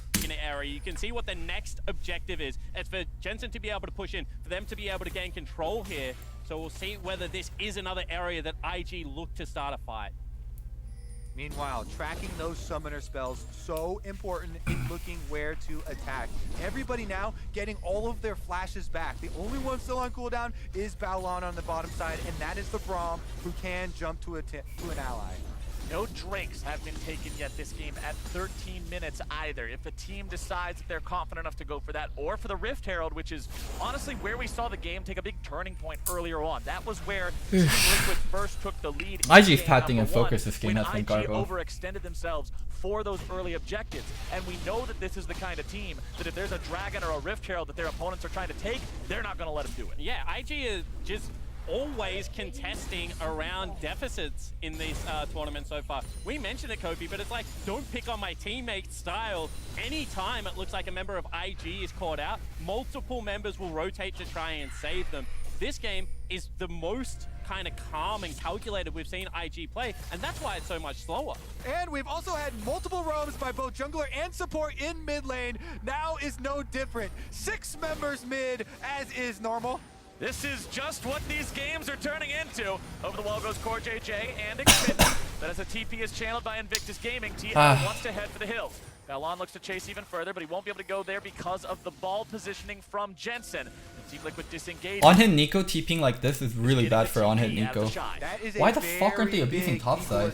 Right there. Impact has had to use his teleport on cooldown basically in dealing with this Nico with the 2 kills and early first blood. Double F going for the 1v1. Bottom side, this is the Vayne. This is the montage play you look for.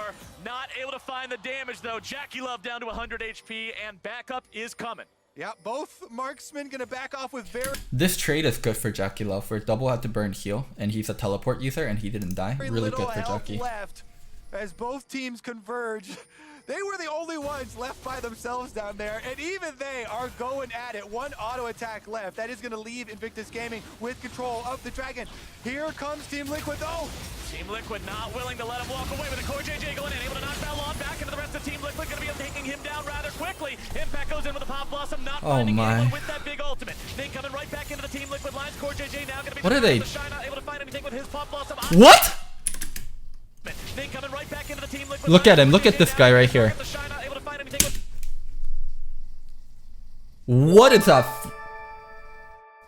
X Master X. Thank you, month. 7 months. 7 months. 7 months. Thank you for the 7-month subscription. Also, I guess thanks for calling me a twink. Holy shit. Oh my god. So fun story. One of my friends called me a twink like a year ago, and I was like, oh, you mean like a Twinkie? Because like I'm yellow on the outside, but I'm like a white person on the inside. And they're like, yeah, that's why you're a twink. I'm like, okay, I can feel that. I'm like, and then later on, I looked up the definition of twink because someone said he was making fun of me, and I learned what an actual twink was. Please don't call me a twink. With his pump loss of either. Impact grabs the kill on the Ning. Now it's gonna be the Giants of trouble. The shutdown put it over to Smithy. Rookie and Jackie. Oh, that was just so fucking bad. On everybody except for Impact and Jensen. Jensen down to 5% mana. You've got to keep it in mind. You can't sling the spells unless you've got some gas in the tank. Team Liquid still working on the Mountain Drake, still securing it. They've taken the objective. Absolutely outplayed at every corner in this team fight. What am I watching, Spawn? Yeah, the big thing here is just look at how multiple angles again for this TL setup. The majority. Why this kind of dragon fight is really bad, I'll try to explain. So a lot of dragon fight is about controlling chokes. So in dragon fight, there are a lot of small chokes for you to actually be able to approach dragon, right? So there's this choke right here, there's this choke right here, and then there's this big wide path right here. So a lot of what you want to do is control the team from being able to come into these chokes. So that's why teams always talk about you pull the dragon out. You pull the dragon out, so the dragon is right here, and you can be positioned like here, here, here, here, and actually protecting the chokes. But when you don't pull the dragon out, you actually allow them to get into the wide path very easily, and then you're the one that's caved in by the dragon wall. So depending on how you set up dragon, it can be really bad for the enemy team to come into you, or it can be really good for the enemy team to come into you. And right now, how IG is starting dragon, it's really good for TL to come into them because they're able to use the wide path. They could go through mid though. They can go through mid, but that's why you play for mid prio. And also when they have to walk all the way around mid, you can wait in this brush. There's just a lot of creative things you can do when you pull out dragon and you have control over it. The team coming in, but it's ultimately the flank of Core JJ that gets it started. MVP of the LCS. Wow, you're right. IG has zero vision. They did the vision here, vision here. The only vision they have is right here. Just their setup for dragon was atrocious. World champion himself, Core JJ.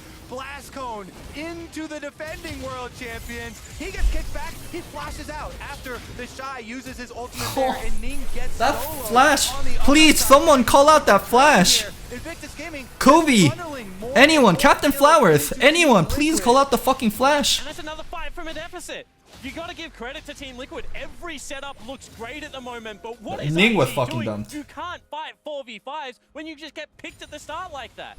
I love how people are saying IG played bad or made bad decision when this has been how they've been playing for an entire year. So for the entire year, they have one of the highest jungle proximity for top lane, and for this game, they don't focus around top. You're just being disgenuine if you talk about this is how IG's been playing for the entire year. You're just fucking straight up lying. This gaming with the lead, but Team Liquid not backing down. They've taken on the same mentality, still looking to fight their way out of a deficit. And now they've started up the Rift Herald. Teleports are coming in. We're gonna have another brawl. It's another river fight over a neutral Disingenuous, whatever. Ning, Jackie Love and Balon moving up. Team Liquid with 4 nearby. Double Lift cannot participate in the fight. He's not here yet. Balon's gonna be the target. Stunned up for a moment, throws up the shield, keeping himself safe. Rookie and the Shy coming in from the side. This could be big from the Shy. Big Smithy's in some trouble, getting himself away just barely. But a nice kick from Ning into Core JJ. Ning's in some trouble. Oh my fucking god, Ning. What the fuck are you doing? Oh.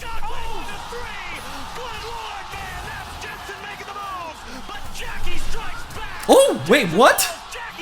Wait, what the fuck happened? I saw them get 3-man Ori ulted and they actually won the fight. What? Target stunned up for a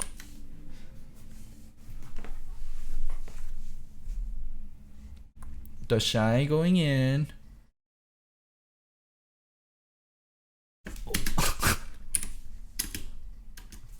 Here, let me propose. Just auto. Just fucking auto. Why the fuck are you casting your ult there?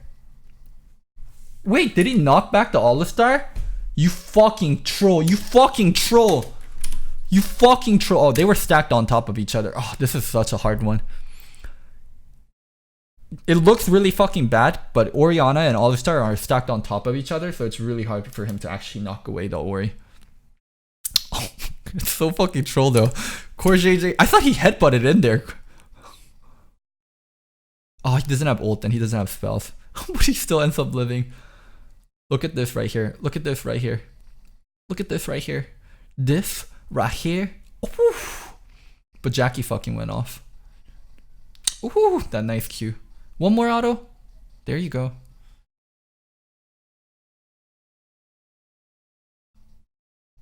Okay. Four dead on both sides! And this game is just a bloodbath. Every time IG look to fight, TL say, we have your measure. Another great flank from Core JJ, but this time, IG able to equalize. And the Shy, the only one left standing on Invictus Gaming side, is going to be able to push up that mid wave. Smithy, the survivor of Team Liquid, will go back to farm the jungle. And this is just insane because it looks like a 4v3. Core JJ's already engaged over the wall, but this time it's the Shy on the Nico with the huge snare. That looks so big for Invictus Gaming, but Smithy flashes out and double at the rise just in time. He condemns Ning, they get the first kill. Impact going in onto Rookie, but the shockwave. God damn, that was Jensen bad. finds 4 of them, gets the double kill. Jackie Love ulting in. Jensen I'm pretty sure it was a with 3-man breath shockwave, but still gets really off fucking good. The attack move dissonance does also Who actually came out of winning that fight since it was even? flash in the end with the last of those missiles taking his life. So again, with all this action, everyone getting so hypey, you have to track these flash cools. Okay, so in an even fight, it's way better for Team Liquid, and I'll try to explain why. There's something called an opportunity cost. For IG to take that fight, they have to pay the opportunity cost of not split pushing with a Ryze and a Nico. And they give TL exactly what they want, which is a team fight. So the more TL takes team fights and the less IG split pushes, the better and better it is for them, even if it comes out even. There's by not capitalizing on the opportunity of split pushing and forcing TL into uncomfortable situation, IG is losing out on team fights. They need to be able to smash team fights for it to be good. No time. We're going to get into another fight. Ning over the wall, stays alive, stunned up. Double with the follow-up there, but not enough to go over the wall and chase him any further. With the enemy jungler at half HP, Team Liquid now once again thinking about the Rift Herald. And this is again where the draft just comes Who up loses tempo though, massive both for sides? TL. It depends on who This returns stage to of the game, map first control and how the makers waves in are. 5v5 team fights just reign supreme. You have a look at Jensen's item. No one can go near this Orianna. He just does too much damage. IG needs How's to the slow Lee down. in range They of need the to Vayne? split up the map. They need The to Lee play Sin went to 1v1. kick Orianna, but he kicked the All-Star instead. We're seeing similar lessons from last year's World Championship, which so many enjoyed. Right now, though, 2v1 possible dive onto Impact. It's the Invictus Gaming solo laners. Rift Herald from top side for Team Liquid. How long can Impact stall? Team Liquid is saying Impact, buy time, hold out, run if you can. We're attacking somewhere else, and sure enough, they will. First turret goes down in the top lane in favor of Team Liquid, puts them in their first gold lead of this game, as Jackie Love will be left to deal with Shelly. Yeah, and you can just see, ooh, kick goes slightly wide. That it's actually TL that are reading the plays a little You bit. see quicker like this time. what happens when the Shy and Impact are both in a lane? Like Impact can get turret hits, or not Impact, the Shy can get turret hits and the Shy has priority over Impact. Like they need to keep doing this, but they keep opting into team fights. Like when they're in split push situations, it's so much better for IG. Creep wave. In the end, it was IG having to rotate to the mid lane. Next Dragon's another Cloud. I would be surprised if both teams fought over it again, but this series seems that it's all about the 5v5. I would not be surprised if anybody fought over anything in this series, Spawn. That seems to be the name of the game, just slugging it out. May the better man win. As Doublelift moves back into the bottom lane now, still working on the Rage Blade. Jackie Love at that 2-item power spike for Kai'Sa. Doublelift still getting closer to his. Invictus Gaming won a world championship. What the fuck is that Ryze build? Spellbinder. I'm pretty sure that's a Spellbinder Ryze build. Now double lift here with the red buff, feeling very confident on the Vayne. You mentioned in Champion Select, a big part of picking this is that it is one of the few marksman champions that can actually side lane. You can see that that's where he's sent him right now. He's facing the teleport Nico, so who goes with Impact at the moment? Because he's just pushing in. 3v3 again. Or JJ face checking the brush. Alistar not too afraid. Braum either. Both of these supports so good at just being that meatball on the front line. Team Liquid will continue pushing up here in the mid lane, taking priority over the wave so they can go back to the Drake. Impact flanking around a possible dive here, but not enough members from Invictus Gaming showing. Team Liquid now transitioning to the Dragon. So this is where like tempo matters a lot. You can see TL's on Dragon, right? It already happened. So TL is up on tempo on IG, because what IG wants to do is be split pushing turret, but he's still so far away from being even able to get at turret. Like TL's up on tempo, they're forcing their play first before IG can force their play and force TL to respawn. At about 2/3 HP is healing up. But you have to be careful when you don't have all that health to work with. Double Lift does plenty of damage to this Drake. He'll be able to plink away at the health bar with that silver bolt. It's secured already by Xmithy, and Impact's made his way into the fight, but he will not find the stun onto Balan, which means Team Liquid will not be going for a fight here. The Shy has TP, but he will be late. Shy rotations are really slow. He shouldn't rotate at all. I think he should split push almost the entire game. AD Nico is not a teamfight champion. The fight if it breaks out without him. Yeah, you can tell IG not making the call to contest that Dragon because they don't call for the teleport of the Shy. He can take He that needs to turret just stay and just payment keep split instead. pushing. And this is finally, you know, some modicum There we of go. control being exerted from both teams. TL not expending flashes to try and start up that fight, and IG sticking to the guns of the split push. However, maybe has overstayed his welcome here. Double lift heading into the top lane. To account 1-1 now. IG equalizing that objective, but they are still down 0-2 in the Drakes. Gold practically dead even between these two squads. Everyone came into this series expecting this to be so one-sided for the side of Invictus Gaming, the current world champions. But Team Liquid really stepping up here in this series so far. Team Liquid have been challenged, and they have stood up with a resounding answer here.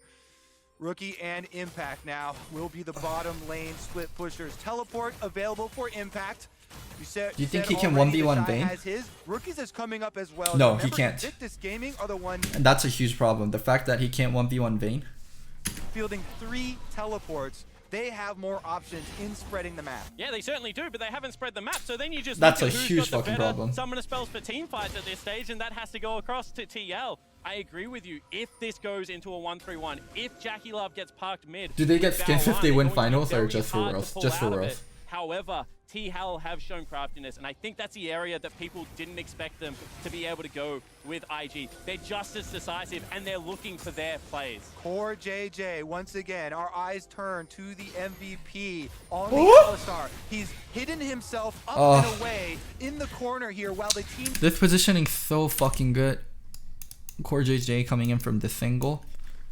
This positioning's god tier. Baron, looking for the flank engage.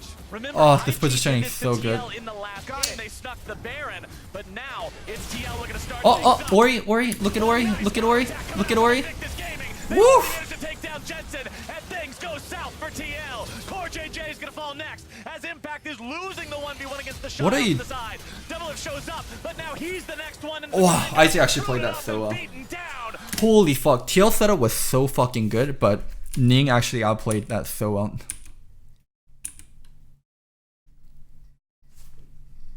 They snuck the Baron, but now it's Woo! TL looking to start. Ning getting that knockup. A nice counterattack coming out from Invictus Gaming. They've already managed to take down Jensen, and things go south for TL. Core JJ is gonna fall next, as Impact is losing the 1v1 against the Shy off to the side. Double Lift shows up, but now he's the next one into the grinder. Rooted up and beaten down. Team Liquid lose 3, and it's IG for Baron. And Yeah, Core JJ pulled the plug way too early. He should have waited for people to be closer here. Like once they're in the river, and then he can loop around, and it's a lot better. Gaming are ready for it. Who is ganking who here? They turn the kills, and their reward will be Baron. And you can see that Rookie this time will try and keep Smithy away from the pit. This will not be a smite contest. IG with 5 alive. I'm really nervous because last time, when they had Baron, they didn't split push properly. I feel like they're not gonna split push properly. The buff. And what a change of pace from where things were going. Team Liquid was feeling confident. They felt like they were in charge. But as soon as you overexert and make a mistake, it's IG who's ready to punish. And look at the jungle right there. They have control wards around. So Invictus Gaming have defenses here. Even though CoreJJ sees his target and Team Liquid funnel in, immediately answered by Ning and Bao Lan. Jackie Love ulting in on Kai'Sa. And in the top right corner of your screen, you see the Shy holding down Impact. If they also fucking lose this game, then that's 2 games in a row where they have Baron, they have control, and they lose. And facing him Fucking into amazing. 1v1, chasing him off, picking up the extra kills here. So even though Double F flashes, it's into the open waiting arms of Nico. And this time it's IG that came from multiple angles, and it was Jensen not being able to get a shockwave off. Ning with a beautiful kick to deliver him to Rookie. IG just showing that they still have that ability to turn it around. And highlighting Kai'Sa's ability to join from half a screen away. Jackie Love ults in to the team fight there, adding the extra Well, they're in 1-3-1 position. damage, and they close the pincer on Team Liquid. And moves like that are just definitive of IG to me. This is a team that, yes, they can fall behind early. They're very scrappy early. I mentioned already how they often have more deaths than kills at 15 minutes into the game once the lanes end. But you give them an inch and they are taking a mile every single time. And now the Shy on this on-hit Nico. 2, 1, and 5. Blade of the Ruined King, Wits End, both completed, has set up shop in the bottom lane. Yep, they've got the split push tools available. And now with Baron, actually the Shy, Run, just fucking run. Stun doesn't land. Wow. Impact is going to be in for a world of hurt. Keep This is splitting. something that the Shy has become famous for. Not just Keep escaping, splitting. but turning them around. Look how much pressure he has on the map, and look at mid lane. yep, this Oh! buff's gonna get them Oh! 2 turrets here. What? Actually engaged by Core. The Shy is What the fuck? The mid What the fuck are you Not just doing? escaping ganks, but turning them around. Your team's fucking hitting turret. how Look at much this pressure fucking he has on the idiot. map, and look at mid lane. Yep, this Baron buff's gonna get them 2 turrets here. Actually engaged by Core. The Shy is taken down. He is chain CC'd underneath the turret by CoreJJ. I say a chain, but it's a 1-link chain. He's burst. Why is Doublelift able to freely push top? Because IG's fucking dumb. It doesn't matter if Doublelift pushes. Imagine if the Shy stayed alive. They would be on inhibitors by the time Doublelift's on this turret. Doublelift pushing does not matter at all. It only matters because the Shy entered. And once again, Double Lift is pushing on Vayne. CoreJJ trying to defend the base right now with the rest of Team Liquid. This is still a 4 versus 4 with Double Lift there in the top side. Impact going to be in some trouble. CoreJJ likely going to be focused here next. Will not be taken down just yet thanks to the ultimate. Team Liquid hold on. Rookie down to 200 HP as Double Lift continues attacking there in the top side. A critical defense here. They're trying to split push versus a Baron Oh buff, my and god. they are Why do they actually fuck up doing so it. badly with Baron? Liquid will continue just holding this wave in the mid lane. Top lane tier 2 fall. Doublelift learned from JJ managed to Darshan. get himself into the spawn platform to make sure he healed up there. He's topped off. And although Team Liquid are having to hold on with everything they got is enough for now. Double Lift, you Fucking really wanna- amazing. Okay, cool. For a second, I was thinking we were going to get the solo queue Vayne treatment pop out of the bush with final hour, but Double Lift's not risking anything on those kinds of plays. I mean, this Vayne Double Lift split pushing side lane is taking me back to Season 3, Captain Flowers.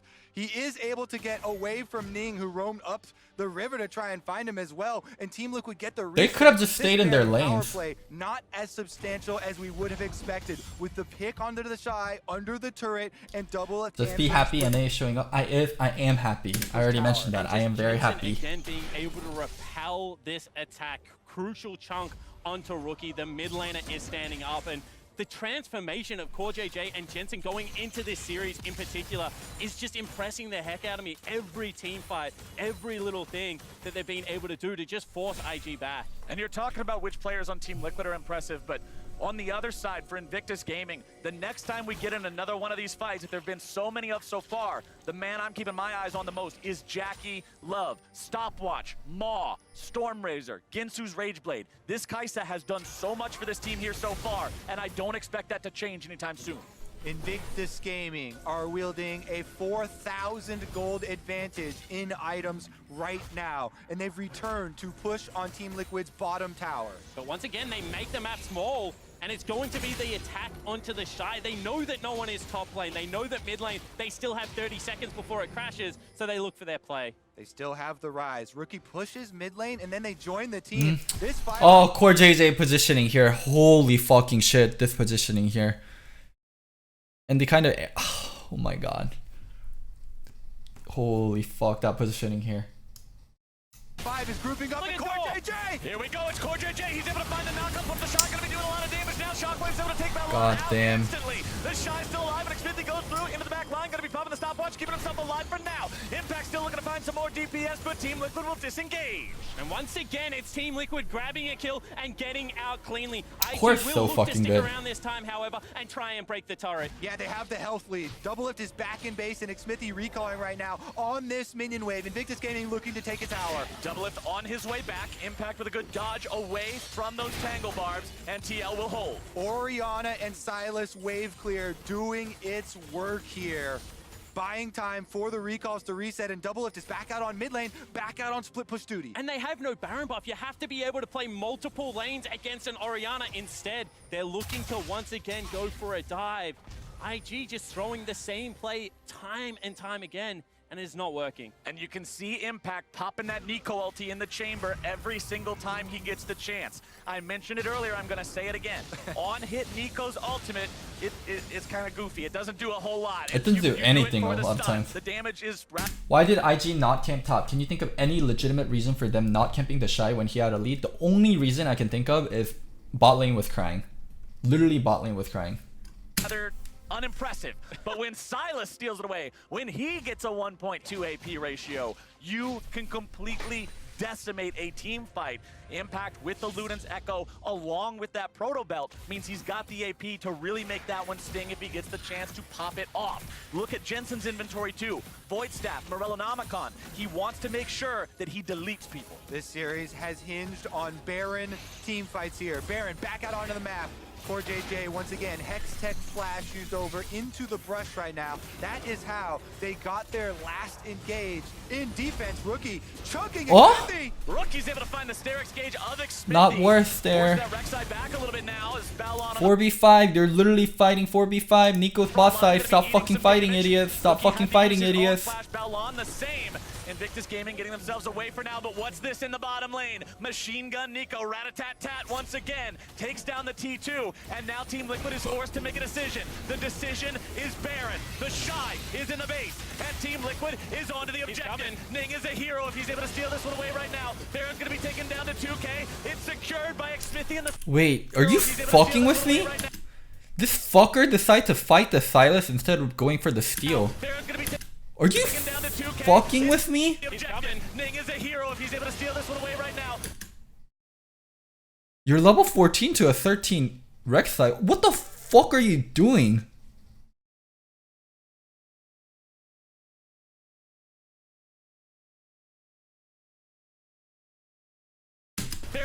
Like, Baron's still at 1k after he Q's over. You still have Flash and W, and you literally have that fucking ward right there. Gonna be taken down to 2K. Look, he has W. He just W'd himself.